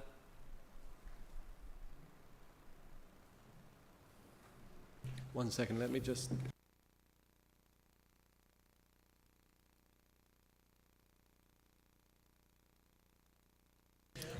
Right, apologies. It's up to the leader to decide whether or not he wishes to answer a question. So anyway, Councillor Alexander, you have a question of your own, please. Thank you. Okay. So I must say one perk of being an independent is that we really do have the best seats in the House, full on right in the centre of the room. Another perk is that I no longer feel the need to serve up full tosses outside off stump so the leader can smash them for six over extra cover, reminiscent of the old declaration bowling I used to watch in the old three-day county cricket matches in my youth. But I wanted to ask a serious question about doctor's surgery, and I was very pleased that Oliver Dowden, our MP, pressed Wes Streeting in Parliament yesterday on the need for another doctor's surgery in Boreham Wood. This was in response to a letter from the Town Council, as agreed in the meeting that I was at, and I must give credit due as well to our Surge local campaign. So my question to the leader is, what is the Borough Council doing to deliver an additional doctor's surgery in Boreham Wood? Thank you, Councillor Alexander. Next I have on is Councillor Green, please. Thank you, Mr. Mayor. And so I have not been able to attend any of the events where the breaking of the fast has taken place, but I'd like to ask Councillor Newmark for the update on the mosque in Boreham Wood and how that's going and what we can do as a chamber to support that activity. Thank you, Councillor Green, and I'm taking these in three. So Councillor Chalice, please. Thank you, Mr. Mayor. Having resigned as portfolio holder for resources, IT and digital transformation on Monday, I wanted to take this opportunity to thank my colleagues for their support over the past year. Serving in this role was a responsibility I took seriously and was committed to. I remain fully committed to serving the residents of Brookmeadow and will continue in my role as a councillor. Public confidence in the leadership is built on trust, professionalism and setting the right examples. My question to the leader here this evening is, what measures will the leader take to ensure that respectful and professional debate is at the centre of all council meetings going forward? Thank you. Thank you, Councillor Chalice. You've asked a question already. I only get one at a time, I'm afraid. I know. I did seek advice, and it's up to the leader whether or not he does or doesn't respond. I'm sure if you send an email, you might get a response. Councillor Newmark, you've had three questions there. Councillor Alexander, Councillor Green, Councillor Chalice, please. Thank you. Thank you, Mr. Mayor. Councillor Amron, I wasn't clear if it was a question or a statement, but so I got it half right. We had a debate. It followed the normal rules of debate. I often speak lots in these meetings because I have to deliver these reports and make statements and respond to questions. We are a group. We operate as a cohesive, coherent entity looking to deliver Labour values, progressive values for the people of Hertsmere. And it's not about one individual. It's not about me. Every single member of my group is in a position to support and articulate those values, and that's what happened during our debate this evening. I've certainly not been shy about speaking up for the past couple of hours, and will continue to do so as and when I need to. It's about more than one person. I wish him every success in his new role as an independent councillor. Similarly, I wish Councillor Alexander every success in that role. I thank him for his letter of resignation, which he sent me a few hours after being notified that following an independent investigation by an external whip, he'd been indefinitely suspended from the Hertsmere Labour and Cooperative Group due to breaches of the rules. But I sincerely wish him every success. I sincerely wish him every success in his new role. He's somebody that is notoriously and positively independently minded, and I suspect that being an independent councillor is the right place for being for an independently minded individual such as himself. Nevertheless, the electors of Boreham Wood's Brookmeadow ward voted for a Labour councillor. So the honourable thing, in many people's view, would be to restand as an independent candidate and allow local residents to make their choice. In terms of a doctor's surgery for Boreham Wood, I have personally and as part of Hertsmere Labour campaigned upon this group, upon this issue since 2015. In fact, as opposition leader, I had to request our own group's meeting with the leadership of the then CCG when I discovered that the council administration had not met with the chair or chief executive of the CCG for a 3 or 4 year period. We have also allocated, in the process of allocating, community space in a new development on the south side of Boreham Wood that will be available for NHS provision. We are not in a position, we do not have the power or authority to actually commission the services yet, although one of the benefits of devolution might be that local authorities do get the power to commission certain health services. However, we continue to press the ICB at every opportunity. We do now meet regularly with the Chief Executive, and we are in discussion with them about a number of other possible assets in the area that might be considered by them as the right space and the right sort of space for an additional doctor's surgery provision in Boreham Wood. I consistently challenge their contention that there is no need for a doctor's surgery in South Boreham Wood. Don't think they're right. I think it's self-evident that they're wrong, and we'll continue to stand up and campaign to do the best that we can, and we'll certainly I certainly do welcome the fact that our MP raised it with Secretary of State, and I also welcome his response. Thank you, Councillor Chalice, in terms of first of all, your contribution on the Cabinet, some of the really exciting behind-the-scenes stuff on digital and AI has advanced under your leadership, and absolutely agree with your point about collective effort to ensure dignity and civility of debate in the chamber and where members of the public attend in the public gallery as well. And I think that we will go away and look at how we need to revisit the process that was undertaken, I think a couple of years ago now,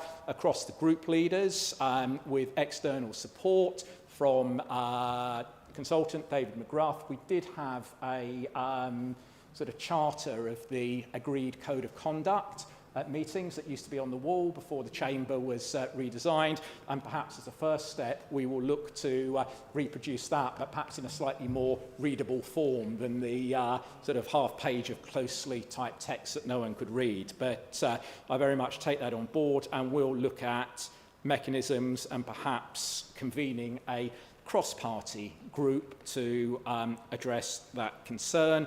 Finally, Councillor Green, thank you, and thank you for your question. I'll take this opportunity to wish a Ramadan Kareem and Ramadan Mubarak to the various Muslim communities around our borough. I had the pleasure, together with a number of colleagues and representatives from the Hertsmere Police, to attend an iftar fast-breaking meal at the current Boreham Wood Islamic Society mosque building, and the level of enthusiasm, excitement and gratitude for the project that we're taking forward to ensure that they are able to build Boreham Wood's first permanent mosque on that site was palpable. And what was really lovely to see is that a lot of that enthusiasm and excitement came from the children who were present on the day. I understand from our asset management colleagues that we are progressing with the the sale of the freehold, and as soon as that happens, my understanding is that they have already raised a significant amount of funding to enable building works to commence. I know that other members have visited iftar events in Potters Bar and Bushy Muslim communities in recent days, and I really welcome the fact that Ramadan is increasingly becoming a moment for multi-faith engagement around this borough, because that's the way that it should be. On a related note, I'd also like to inform members that we are in the early stages of looking to address the shortage and the growing demand for dedicated Muslim burial space in and around the Hertsmere area.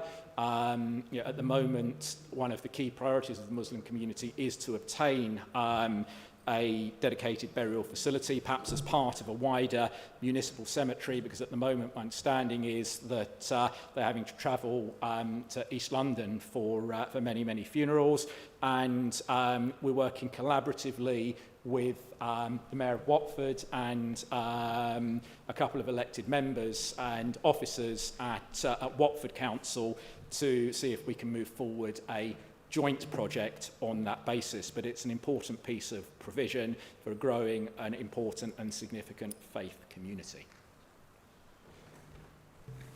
There's only 36 seconds left. I'm sorry.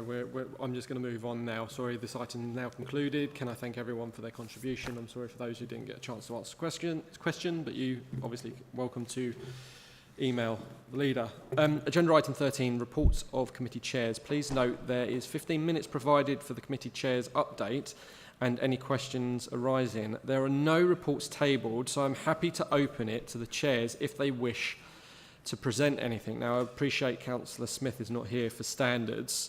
Councillor Giorgio, do you wish? No. Councillor Kaza, do you wish to add anything? No. Does any members have any questions? No. Fantastic. In that case, members, we'll move on to agenda item 14, report of scrutiny chair. So there are 15 minutes provided for scrutiny chairs to give an update and address the questions arising. Tonight there are 2, so I call upon Councillor Cohen. Over to you, please. Thank you. Thank you, Mr. Mayor. So the Policy Committee has met once since our last ordinary full council meeting. We met on Thursday, the 6th of March. At that meeting, the Cabinet's member for Housing and Housing Development, Councillor Matthews, gave his portfolio update, providing a thorough and very informative presentation. This covered topics including the housing allocations policy. This is due for renewal, he informed us, and we look forward to reviewing the updated version in our committee during its summer consultation. Other subjects raised were the Renters' Rights Bill, which is already having an impact on landlord behaviour, despite not being implemented yet, and building safety. We were reassured to hear rack and flammable cladding are not significant issues in our borough, but a borough-wide grading is taking place. We also discussed the supply, much needed, of affordable and social housing within our borough. Councillor Matthews' presentation included a very interesting graphic showing how many families were in homes that are either too small or larger than they strictly need, given their size and age. Councillor Matthews noted that families rightly can't be compelled to move out of their current homes and into ones that are a better fit, but we had a very useful discussion about how they could be incentivised instead. We are now in the early stages of forming a task and finish group to look at ways of improving the fit of households to homes, including options for influencing the choice that residents make. Councillor Matthews, the Cabinet Member for Planning, Infrastructure and Transport, Councillor Oakley, was due to give her update this month, but unfortunately had to give apologies shortly before the meeting, and she's been invited to attend the 5th of June meeting instead, and we look forward to welcoming her and discussing her portfolio then, and that is my report. Thank you. Thank you. So members, let's ask some questions on this one first. Yep, okay, Councillor Hodgson-Jones, please, thanks. Thank you, Mr. Mayor. I'd like to pick up on the corporate peer review challenge, which was reported to policy review, the action update. And I note in particular that there were quite a lot of recommendations from the peer group about governance arrangements, scrutiny arrangements, and I would be interested to have the chair's view as to how the scrutiny function can discharge its obligations, because when we undertook the last scrutiny review a few years ago, which happened to be led by Councillor Newmark, one of the things was that the Shareholder Investment Committee was supposed to look at partnership working as well as the council's subsidiaries. And so I would like to know what the chair's views are as to how we can strengthen the scrutiny function so that we can ensure that all parts of the council's operations operate to the highest level, and that we don't have issues questioning the way that our governance arrangements are structured. Because I know that a lot of effort has gone into governance arrangements, and I was quite surprised that there was criticism of the governance arrangements around the subsidiary companies, and given how much time was put into building those governance arrangements, and what is the policy review, what is the scrutiny function's view on the findings of the corporate peer review challenge? Thank you, Councillor Jones. Councillor Giorgio, is it okay to take that in three, Harvey? Councillor Cohen, sorry. Okay, Thank you, Councillor Richard. First of all, I just have to give my apologies that I'm going to have to leave after this, as I'm endeavouring to try and get out by 9 o'clock, so I've got a minute to go. And also just to say that I would have supported your motion later this evening, Councillor Nicholas. So at the last Policy Review Committee meeting, I suggested that the group play a more active role in policy recommendations. During past meetings, despite questions and some protests against some of the Labour and Liberal Democrat coalition policy decisions, many of which later come to this chamber, it's been extraordinarily rare for members of the opposition to put politics aside and try to do what's best for the residents of Hertsmere by offering constructive recommendations.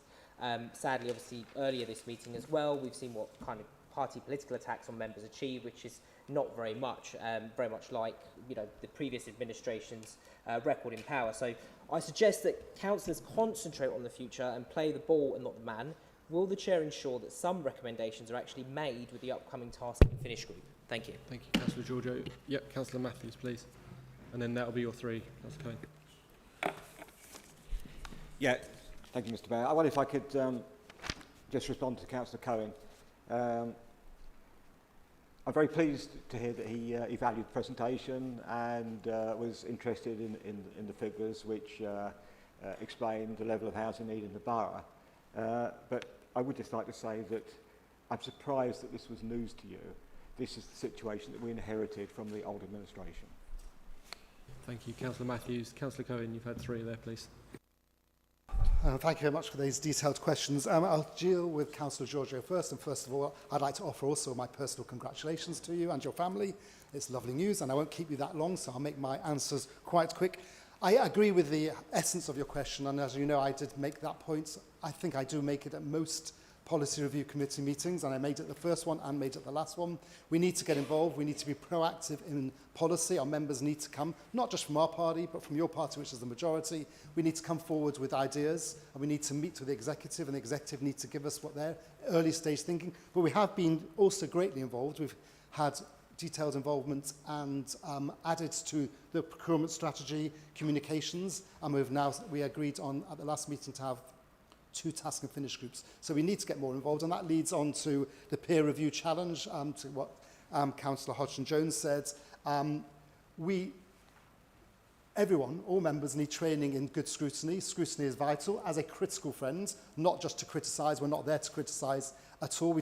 I always ask my members to leave politics aside when they come to our scrutiny committees. It's vital that we do.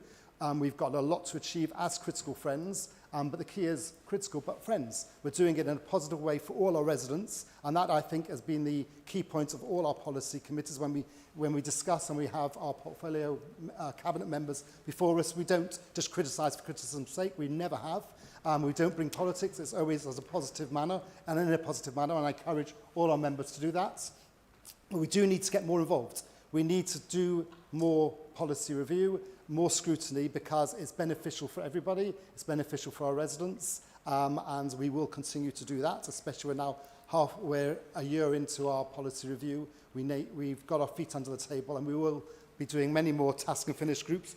Councillor Matthews, I don't think we should be bringing politics into housing and housing allocations at all. I'm surprised because you didn't do it at all when you came to scrutiny. I'm a bit surprised with those comments, but I'm going to leave them at that. We have a massive shortage of affordable housing, but we have an even bigger one of social rent, and it's not a political thing. It's across the board. It's from national politics. It was mentioned today I'll bring a bit of politics in now. It was mentioned today in the spring budget, which isn't a budget, that there's allocated millions of pounds to social rent, because it's vital that we bring in social rent. And you made a point of saying how we lack it, but we've got to do our part. And I do urge HTL, that should be the vehicle which brings in social rent. We shouldn't be doing private housing through our council-owned company. It should be the vehicle that brings social rent and what is genuinely affordable housing. It shouldn't be doing anything that makes profits and that provides housing that is unaffordable to our residents. So I urge the administration to look at how HDL works. When we set it up, that was a key directive I made as a director then, a council appointed director, that this should be the vehicle for doing that. And I have been surprised quite a few of the press releases which do show that the homes that are being provided are not for social rent. So there's a lot to be gained upon scrutiny, and it should be positive, and I look forward to seeing positive, critical friends scrutiny. Thank you. Thank you, Councillor Cohen. Can I call on Councillor Miles Ponder, please? And I'll come back for other questions in a second. Can you give your oral report for Operation Scrutiny, please? Yes, by all means. So the Operations Committee has met once since the last ordinary full council meeting, which was on Tuesday the 18th of March. Unfortunately, I had another commitment and I was unable to chair that meeting. And Vice Chair Councillor Lambert was also had other commitments and was unavailable. So Councillor Kazar was voted to chair that actual meeting on our behalf. Members received the quarterly financial monitoring report covering the third quarter of this financial year. The Head of Finance and the Business Services outlined the revenue, capital, treasury and debt management position the Council was in at the new year. The revenue update included the FEC staff vacancies and recruitment challenges and are having on business across the Council departments. He also described the ways we are fighting back, such as reviewing our grading and rewards and offering incentives where possible. Under the debt monitoring section, members also raised concerns about community infrastructure levy debt. The Head of Finance gave details of the level of these debts and how the Council pursued them. Committee members are as keen as any other that developers contribute as promised to the communities they build in. The committee also received the fourth quarter procurement update. The procurement manager notified us that the 2023 Procurement Act is now in force and outlined the changes it would bring and the changes we have made at Hertsmere to our policies and procedures as a result. Members also asked questions about specific recruitments, including new software and a refresh of staff members' laptops. The committee was also due to receive an update from Hertfordshire County Council on their services for young people.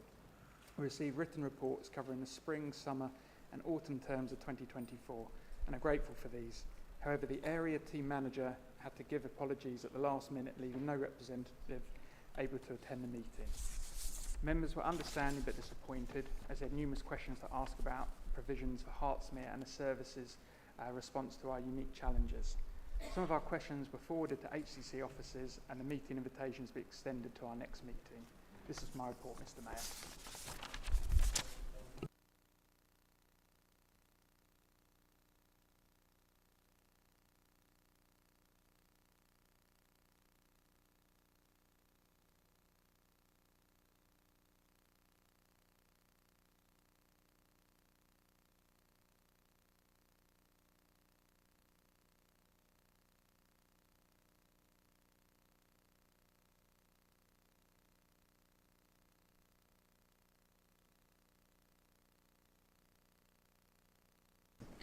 Thank you, Mr. Mayor. As I rise to speak this evening, Channel 5 are airing what I'm certain will be a harrowing account of the events which took place in North Bushey on the 9th of July last year, leading to the violent deaths of Carol, Hannah and Louise Hunt. Undoubtedly, the documentary will seek to explore in lurid detail the events of that day. But will it, I wonder, ask the question I have been asking ever since? How can it be that anyone over the age of 18 can purchase and own a lethal crossbow without the need to register or hold a licence for that weapon? Right now, any one of us can go online and order such a weapon for as little as £75. No questions asked. How can that possibly be okay? Back in 1991, estimates suggested that there are at least 250,000 crossbows in circulation, but worryingly today there is no data available on the number of these weapons owned in the UK. Fast forward 30 years to 2021, an intruder armed with a crossbow, having infiltrated the grounds of Windsor Castle, prompted the then Home Secretary to commission a review into crossbow use and whether greater restrictions were needed. Sadly, the call for evidence was not immediately opened and only finally concluded in April last year. Shortly after the tragedy of the 9th of July, Security Minister Dan Jarvis stated that ministers would move at pace and that it was entirely reasonable to question the existing ownership laws, and that Home Secretary Yvette Cooper would very carefully examine the call for evidence previously commissioned. Jess Phillips, with her unwavering commitment to halving violence against women and girls, has also been examining this evidence. Yet to date, it seems that little progress has been made. Even at PMQs last week, no further detail was made available. I'm grateful for the opportunity to bring forward this motion. There must be a change in the law. Unregulated access to crossbows should not be tolerated. In the hands of an individual with violent intentions, they cost lives. Despite the argument that the number of homicides by Crossbow is low, I say that any life taken as a result of the easy availability of these weapons is too many. I therefore ask that you support this motion. Thank you.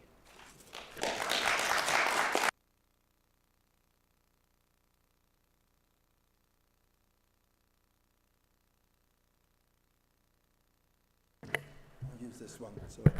Yeah, I wholeheartedly second this excellent motion by an excellent councillor. Thanks.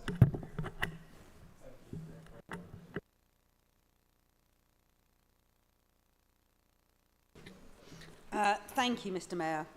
Public safety is one of our most important responsibilities, and when concerns arise, we must act.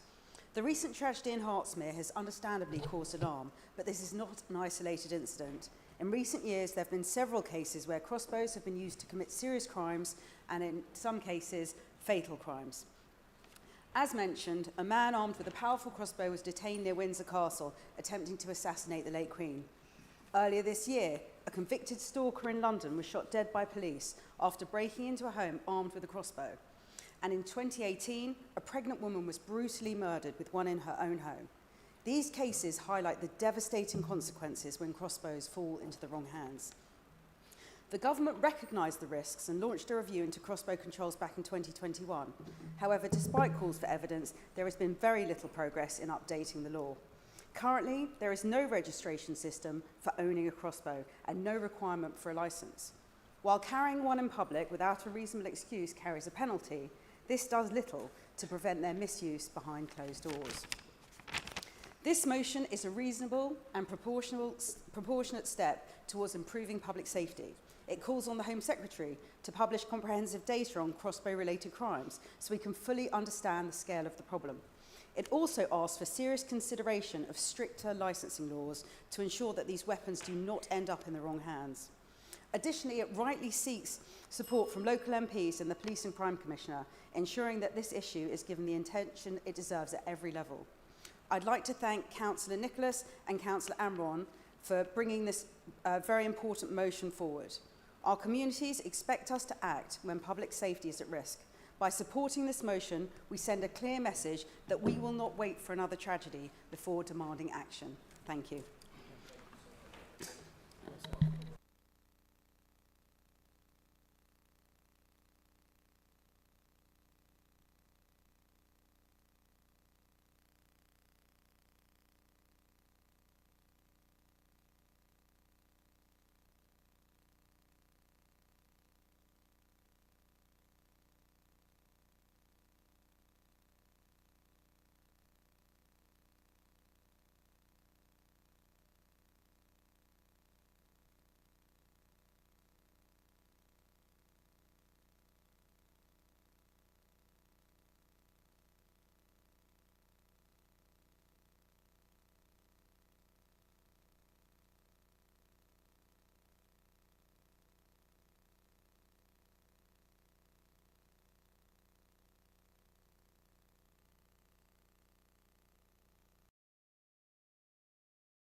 and as a local authority we cannot stand idly by.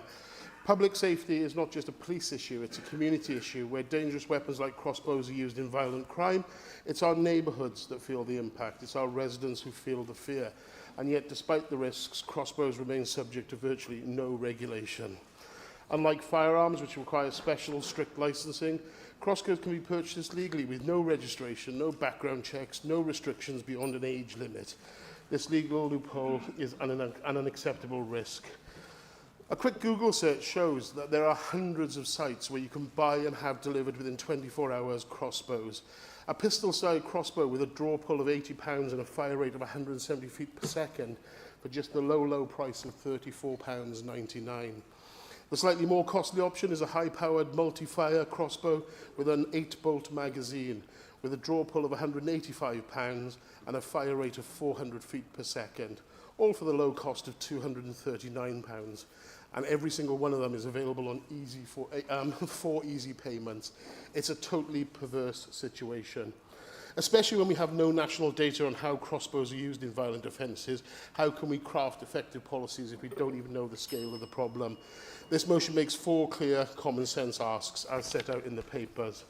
This is not about penalising responsible sportsmen who use crossbows lawfully, but it's about ensuring these weapons do not fall into the wrong hands, something responsible government should want to prevent. If we fail to act, we risk more tragic incidents, a growing sense of fear in our communities, and we risk a dangerous precedent where councils ignore the clear threats to public safety. Hertsmere must take a stand. We must push for sensible evidence-based protection for our residents. And hearing the comments in this chamber this evening, I'm sure all members are going to support it. Thank you, Councillor Gray. Councillor Bright, over to you, please. Thank you. Thank you very much indeed, Mr Mayor. An opportunity for us to unite as a council in the face of a terrible, terrible tragedy that we witnessed. But we have to understand that sadly 2 women a week in the United Kingdom are killed by current partners or former partners in obviously just shocking ways. As the Cabinet Member for Public Health and Community Safety at Hertfordshire County Council, I receive calls whenever there is such an incident, as I did on this one when the fire and rescue went to help put cordons up. And it's the state of shock for the community at the time. And it's important to say that will pass and we will move on to the next story. But for those people who are affected by the murder, for those people who live in the area, they need to see their local representatives trying to do something constructive rather than just be there for the first minute to take something on. And that's why I rather like the fact that we're able, through Councillor Nicholas and Councillor Amron's motion, to be able to join together as a council and say, look, we understand, as Councillor Gray said, these crossbows are used for sport, so are guns, right? Pistols and so on. And guns have to be regulated, they have to be locked up. Jonah, who was here this evening, recently went on his first, he was given a shooting lesson as a birthday present, and it's all done under licence, etc. and so on. So people who want to enjoy sport should be allowed to, but people who want to abuse the instruments of sport to commit such harm and pain on people, not only do they need to be dealt with, but we need to deal with the causes of it. So anything that we can do that says, government, you just need to tighten up on this, please, because any one less death of any kind is important, but one less murder like this is particularly important. Very happy to support this, and I think perhaps, bearing in mind it does mention the Watford MP because it goes into Bushy, I do think, bearing in mind we are Hertsmere, it might be nice to invite Councillor Oliver Dowden to be a signatory to this as well. Thank you. Thank you, Councillor Bright. Any other members wish to speak on this item? Yeah, Councillor Newmark, please.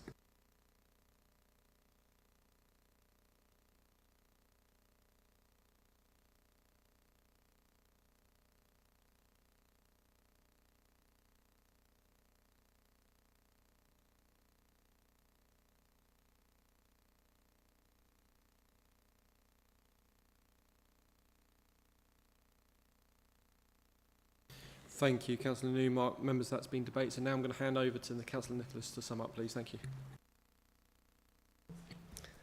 Thank you very much.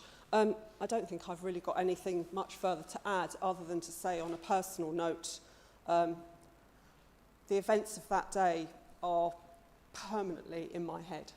I don't really honestly think a day has gone by when I haven't thought of the family, because I drive past the end of their road every day.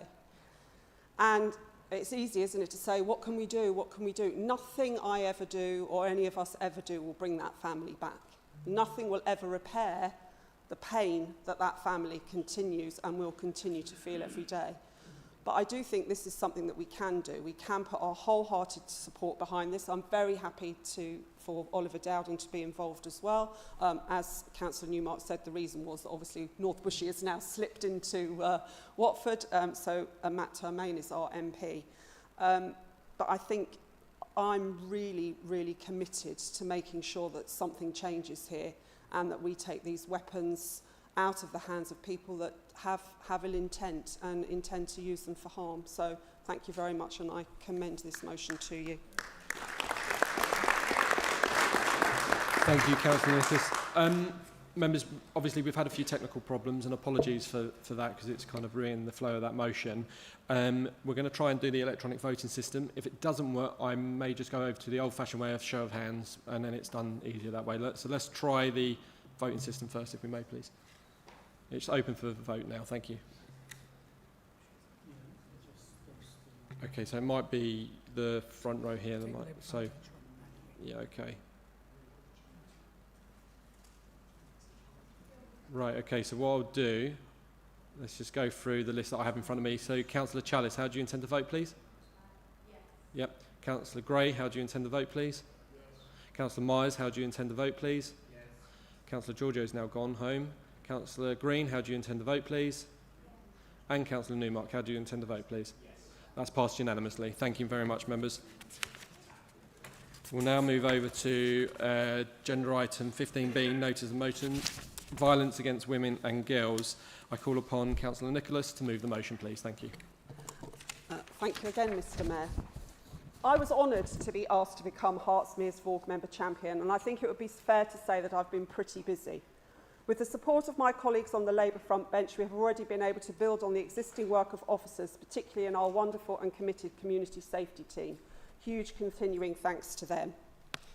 Since last of October, we have visited numerous partners across the borough and beyond, bringing them together as part of our new working group. This has already facilitated the sharing of ideas, training, news, and provided an opportunity for everyone involved to gain a greater understanding of the work of organisations operating in this space, from the police and Crime Stoppers to Safer Places and Jewish Women's Aid. But this is just part of our ambitious plan. To truly prevent VORG, we must tackle its root causes.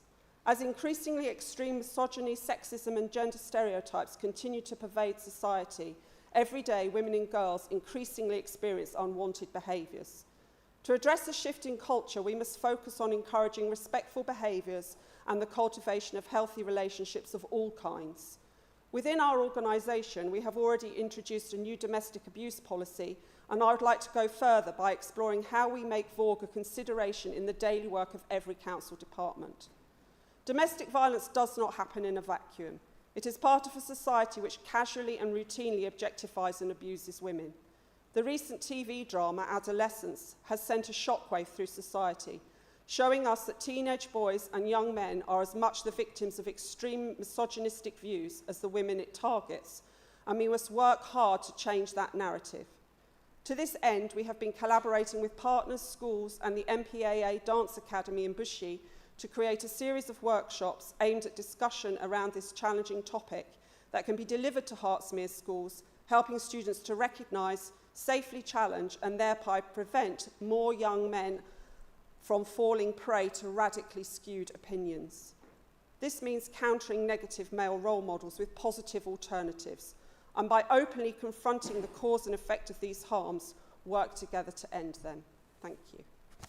Thank you very much. I call upon Councillor Chris Myers to second the motion. Thank you. You can either use the mic behind you if you wish, like Councillor Gray did for the webcast. Apologies, the front bench here isn't working, so... Yes, I would like to second this in the absence of Councillor Smith, but I've reserved my right to speak. Thank you. Thank you very much. So the item is now open for debate. I've already had Councillor Mina Sakdev indicate to speak. Thank you. I've got yours. Thank you, Mr Mayor. I rise today in full support of this vital motion put forward by Councillor Nicholas and Councillor Linda Smith, and I do so with both pride and a lot of frustration. Pride because we're taking a stand and recognising the great work of our WARG member champion and others in this space, which has been great and positive. But frustration because we're still having to take this stand over and over again, increasingly needing to fight for safety, equity and dignity for women and girls in 2025. When do we reach the point where motions like this are no longer needed? When can we say we've done it? We've made our borough, our country safe for women and girls? The answer is not yet. Not while the harm continues. Not while young boys are absorbing toxic messages online, as powerfully shown in the recent adolescence documentary, as you mentioned. These narratives are shaping attitudes that lead to harassment, violence, and in some tragic cases, death.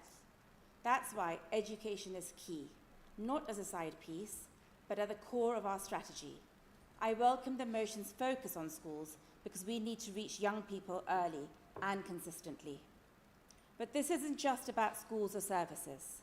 Every department in this council must hold this lens. Just as we did with modern slavery, we must embed a safety-first, survivor-led approach across Hertsmere. Imagine if, like some other councils are doing right now, our planning department had a blueprint, a set of expectations around women's safety that developers had to follow. That's not idealistic, that's possible, that's leadership. This isn't just the right thing to do, it's the urgent thing to do. Let's work together and support Councillor Nicholas and our officers to co-design solutions that are informed by those most affected, but are so practical and sustainable that we can measure success over the next few years. I wholeheartedly support this motion. Thank you, Mr. Mayor. Thank you, Councillor Sackdev. Councillor Sullivan, please. Thank you, Mr. Mayor. I rise tonight to show my group's support to this motion. Last year, I attended a women's safety talk. In that safe space of professionals and other women, I was privileged to be able to enhance my awareness and take control of my safety using a variety of methods. For example, when I travel home at night, I could use an app like Hollyguard or call a friend. I can make sure I know my route home, plan a taxi, or not leave too late. I might even think about the clothes that I choose to wear. But even with awareness, men who choose to hurt women will still do so. This should not be a taboo subject of conversation. The only shame and uncomfortableness should be directed at abusers, the person who grooms children in gaming chat rooms, those who spike drinks, and those who harm their loved ones emotionally or physically.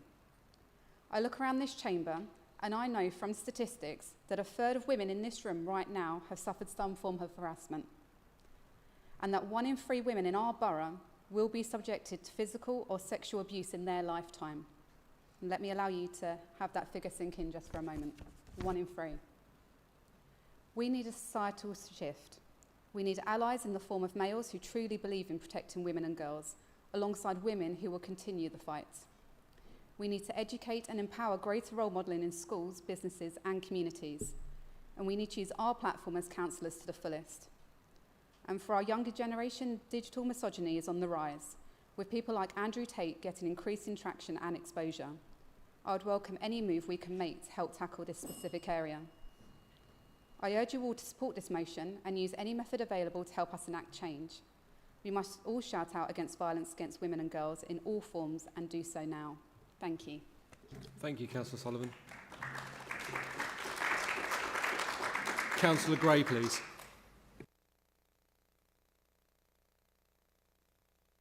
But I just want to rise to say that I will be supporting this motion. I want to thank Councillor Nicholas for her dedication and hard work when she was nominated as the member champion for violence against women and girls. I was ecstatic to have her on board. She has been she's been working extremely hard. I think at the first meeting we had, we suddenly realised how many avenues that we would needed to explore and tackle. I'm really grateful for MPAA and Bushy for coming on board with us and seeing our vision and wanting to get this out into every single school free of charge. Because that's what we need to do. We need to get this message out there so that we change, if not this generation, the next generation. I totally agree with Councillor Sullivan's comments there, but it's unfortunate that you have to make those decisions about how you plan your route home safely, what you are wearing, who you can call in an emergency. It shouldn't be like that in this world. You should be free to do what you want, when you want, how you want to do it. And that's the message that we need to get across. I give you my commitment. I will squeeze Councillor Shenton for £5,000 or more if I can when it comes to Cabinet, because I don't think there's enough money in this council to really to to really make a huge impact into this serious situation, but we will do everything what we can to make that change start happening. Thank you, Mr. Mayor. Thank you, Councillor Gray. Anyone else wish to speak on this motion, please? No. In that case, I'm going to go back to Councillor Myers for some, your reserved right. Thank you. Thank you very much, Mr. Mayor. I rise to second this motion because violence against women and girls is not just a women's issue, it's everyone's issue. And as men, we have a responsibility to stand up, speak out and be part of the solution. Too often, when we talk about violence against women, the focus is on what women should do to stay safe. Don't walk alone at night, don't wear headphones, don't take the shortcut home. But the truth is, women aren't the problem. The problem is the culture that allows violence to continue, a culture that too often looks the other way. I've spoken to friends, colleagues and family members who've shared their experiences, some of fear, some of harassment and some much worse. And what's shocking is how normal these experiences are for them. But they shouldn't be. No woman should have to plan her life around the possibility of being attacked or harassed. That's why this motion matters, because it's not just about reacting to violence, it's about preventing it. It's about education, awareness, and making sure men and boys understand what respect and consent is. It's about changing attitude so that this kind of behaviour is never excused or ignored. The actions in this motion will help make Hertsmere a safer place for everyone. And as a council, we have a duty to lead by example. I urge every member here to support this motion, not just for the women and girls in our community, but for all of us who believe in a society where everyone can feel safe. Thank you, Mr. Mayor. Thank you, Councillor Myers. Councillor Nicholas, could you sum up, please? Thank you. Thank you very much. I'm really grateful to you all for your words this evening. I think it is really shocking that in 2025 women are still having to think about, where am I going to park my car? Is it a safe place? Will I be all right on the train travelling tonight? Will the carriage be quiet? Will the carriage be busy? Will there be a weirdo? Will there be somebody who speaks to me, approaches me? These are the kind of things. Go home and ask the women in your lives, your mums, your sisters, your daughters. It's every day. And that's not an exaggeration, it's every day. I've got 2 daughters myself, almost both young adults. In a few weeks' time, there'll be an 18-year-old in the house. And I constantly worry, and I constantly hear the stories about the unsolicited photographs that got sent to them in a coffee shop. You can imagine what that was of. And it just horrifies me that that kind of thing is going on, and that there are some people out there that thinks that that's acceptable. But there are also people out there who are antagonists, who are selling this manosphere to our young men. Boys who don't have someone to talk to about the raging feelings that they have and the confusions. You've got to be tough, you've got to be hard, you can't be vulnerable, It's so important that we're having that conversation with our boys, that we don't just make them feel as if they are the problem. We need to help them see how misogyny is harming them too. And I really, really hope that this motion will not only protect women and help us to protect women and girls, but it will also help us to teach our young men to behave respectfully. Thank you. Thank you, Councillor Nicholas. Members, the item should be open for the vote now. Thank you.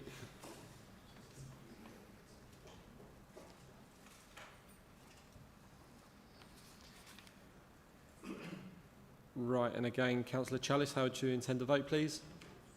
Councillor Gray, how do you intend to vote, please? Councillor Myers, how do you intend to vote, please? Councillor Helen Green, how do you intend to vote, please? And Councillor Bright, how do you intend to vote, please? Yes, definitely. Thank you. Councillor Newmark, how do you intend to vote, please? Thank you. That's passed unanimously. Thank you. We'll move over to agenda item 16, opposition business, keeping a local voice for planning. I call upon Councillor Cohen to move the recommendation set out in the report. Thank you. Thank you, Mr. Mayor, fellow councillors. Today I stand before you not just as our group's spokesperson for planning, but as a representative of our community's voice, a voice that is increasingly being silenced by the recent planning and infrastructure bill introduced by this Labour government. This bill threatens to strip away the very essence of local governance and democracy that we hold dear. The proposed changes in this bill will lead to a significant reduction in the powers of our planning committees.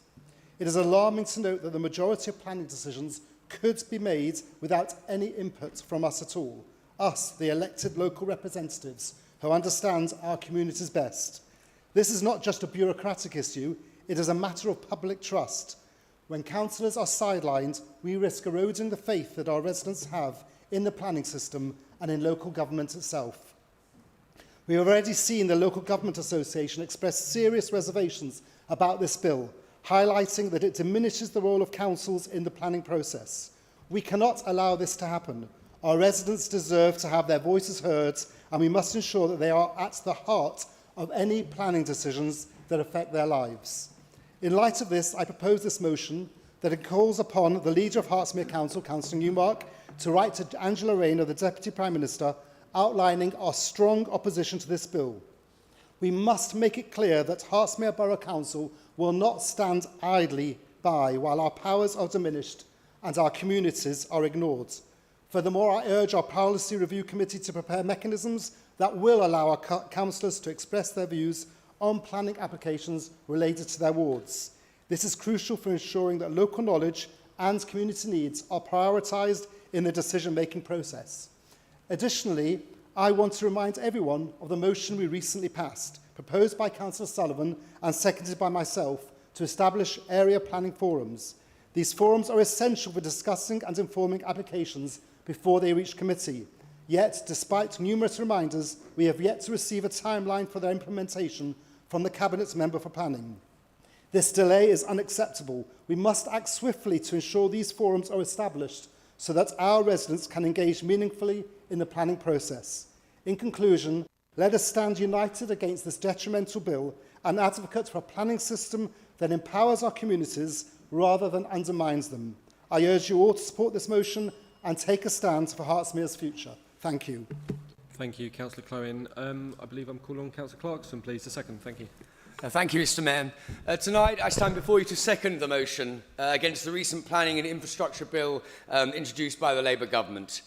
This bill does represent a significant shift in power away from local communities and their elected representatives. It is critical that we recognise the implications of these changes on both our democratic processes and on our local governance. The proposed legislation will diminish the role of councillors in planning decisions. It will effectively sideline those who understand our communities best.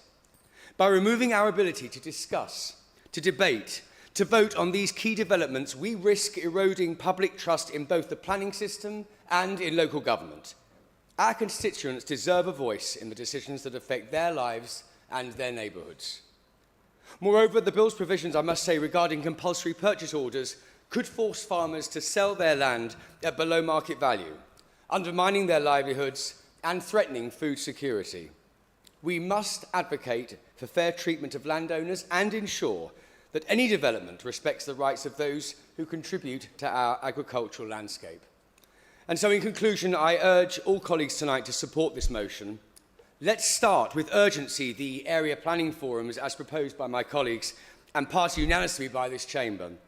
Let us stand together to protect our democratic rights, uphold local governance, and let's ensure that our communities have a say in their future. Thank you. Thank you, Councillor Clarkson. Okay, members, this is now open for debate. Do I have it? Yep, Councillor Oakley, please. Thank you, Mr Mayor. With your permission, I will remain seated. Now, I hate to say it, opposition members, but you may have been a little asleep at the wheel, because about 10 days ago, I made an announcement based exactly on this, in that I was extremely concerned about the direction this was going in and the reduction in democracy there would be for us and indeed for local residents in actually determining planning applications. One of the things is to actually say that there would be more delegated powers to officers to determine applications of what I call major developments under about 100 units. There's also the whole question of the size of planning committees. Now, one of the very important things we have about having planning committees at the size they actually are is the fact that we can have representatives from across the borough, and so that we have ward members who can reflect and have greater personal knowledge about the areas and about the applications. So I have actually already drafted a letter to go to the Minister because I share the concerns here that both Councillor Cohen and Councillor Clarkson have expressed on the order paper. I will take the opportunity at this moment in time to mention the area planning forums. Councillor Cohen, if you hadn't involved us in all of the redrafting of documents on regen and on the LDS, you would have had a response and indeed a proposal and a timeline. Thank you, Councillor Oakley. Councillor Paul Richards, please. Thank you. Thank you, Mr. Mayor. It's national policy for Liberal Democrats to help to facilitate planning decisions made by the local communities. So certainly I'm not going to impose a group position or a whip on this vote, and I can't disagree with much of this. I would have, I mean, personally, I would have some concerns around the involvement of the Policy Review Committee. Would like to kind of see a little bit more detail on what that might represent, because it does sound, without wanting to give member planning panel more to do, that it is so similar to the previous motion that opposition brought that it, you know, to my mind, it's the same issue. It should be considered together. So just from our group, there is a free vote, and yeah, let's see how it goes. Thank you. Thank you, Councillor Richards. Councillor Green, please.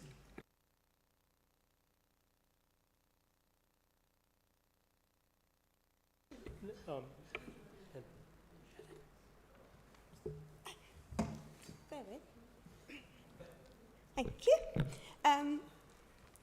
So, in my very brief time as a councillor, if I've learned absolutely anything, is that the public have an interest and wish to speak about planning, and possibly bins as well. And if they're not interested in anything else, they have an opinion about planning and bins. So, in my opinion, the public will always have to have a say in it. And as long as they elect people who want to sit here, they will have to have a say in their elected representatives, and they'll have to have a say too in planning in some way, shape or form. I completely agree, actually, that to take away that voice is really dangerous. So I also note that Councillor Oakley did actually express her reservations. I do believe the government are passionate about building and passionate about removing red tape and bureaucracy, but I don't think the Planning Committee, and I would be biased in saying this, I don't think the Planning Committee is bureaucratic. I think it is well balanced, and we make in general, decisions, you know, that reflect us and reflect this borough. Some are good, some aren't, but that's democracy as well, isn't it? So I fully support going back to the government to say, absolutely, you need to build more, you need to make it straightforward, but you cannot take away the voice of the people, because the people put us here, and it is our job to represent them. So I fully support Councillor Oakley's opinion on it, and thank you very much. Thank you, Councillor Green. I've only got one space left, and by the rules, it should be equal. So, Councillor Allen, please. Thank you. I do share the sentiments behind this motion.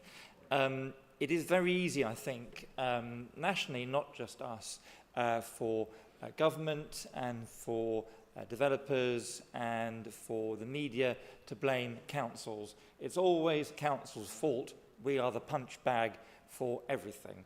And when a very difficult problem like raising housing numbers is there, it's very easy to say it's all the fault of councillors.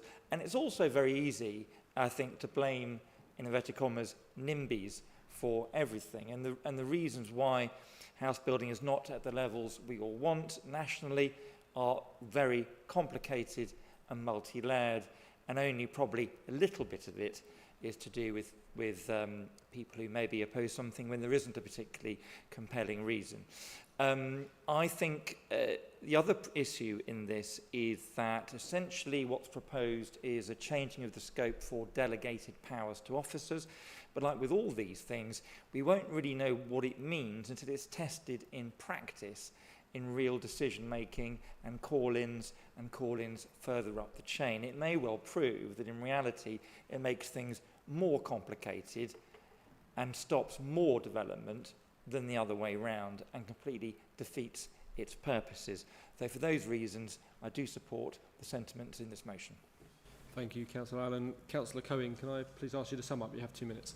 2 minutes. Oh, thank you, Mr. Mayor. Thank you for this debate and for all our positive contributions from all of us. It's clear there's a strong feeling about the Planning and Infrastructure Bill and its impact on our ability to represent our residents.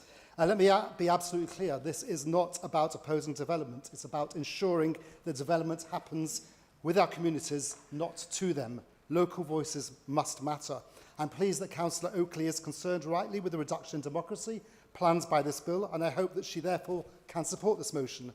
As far as I can see, all the papers that have come before us about the LDS and the regeneration are absolutely identical to the ones that were put before. So I don't agree with your excuses about why the area member forums haven't been set up. Councillor Green, we agree. We all want to see more building. We just want to ensure our residents are part of the process, and this is through councillor involvement. Councillor Richards, I sense that you support this, and I hope your group will follow. As to your point with the Policy Review Committee, you are right. We do have the mechanism. That is, the Area Planning Forums agrees by this chamber. We just want to see them set up soon. We've already taken the steps by passing the motion, yet we're still waiting for action. That delay must not continue for the sake of our residents. We must push for proper engagement in planning decisions, both in our borough and also nationally by opposing this bill. This motion is about democracy, accountability, and ensuring that councillors who are elected to serve our communities are not sidelined in the planning process. We cannot and we will not allow Whitehall to dictate the future of Hertsmere without us having a say. So thank you very much. I ask you again, we will stand up for local decision making, we'll stand up for your communities, and please vote in favour of this motion. Thank you, Councillor Cohen. This item will be hopefully open for the voting system, and that's open now.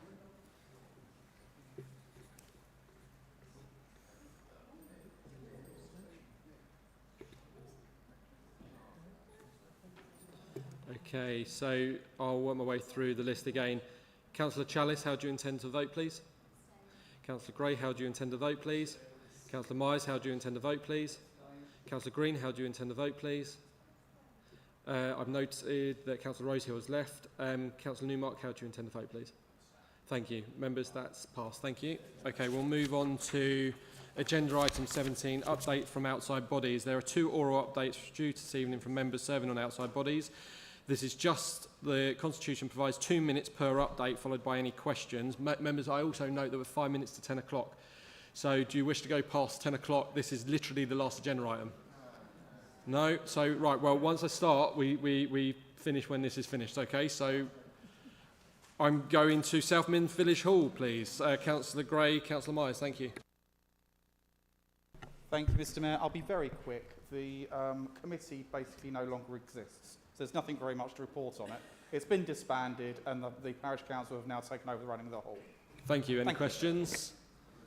No? Great. In that case, Aldenham Country Park. Councillor Richards, please. 2 minutes. Thank you, Mr. Mayor. I won't take that long either.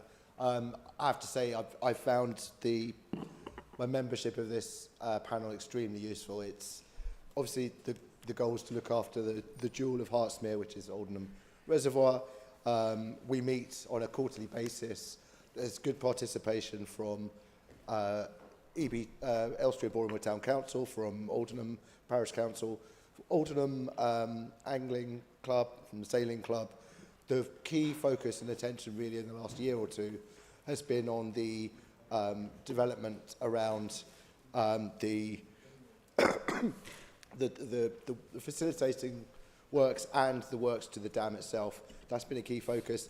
The other key focus is really around increase which we've seen nationally in terms of fly tipping, and it's been particularly impactful locally. And we are looking at different options to help facilitate the installation of CCTV to help deter that. But it's a really, I find a really useful group, and we have a lot of views, and we want to continue. Thank you. Thank you. Members, any questions? No? Okay. Agenda item 18, any other business, urgent business? There is none. Agenda item 19, date of the next meeting. The next meeting is scheduled for the 14th of May, 2025, which is the annual council. May I personally say thank you for your patience tonight and with the technical problems and everything like that. So thank you so much. Have a good evening, a safe journey home. Thank you.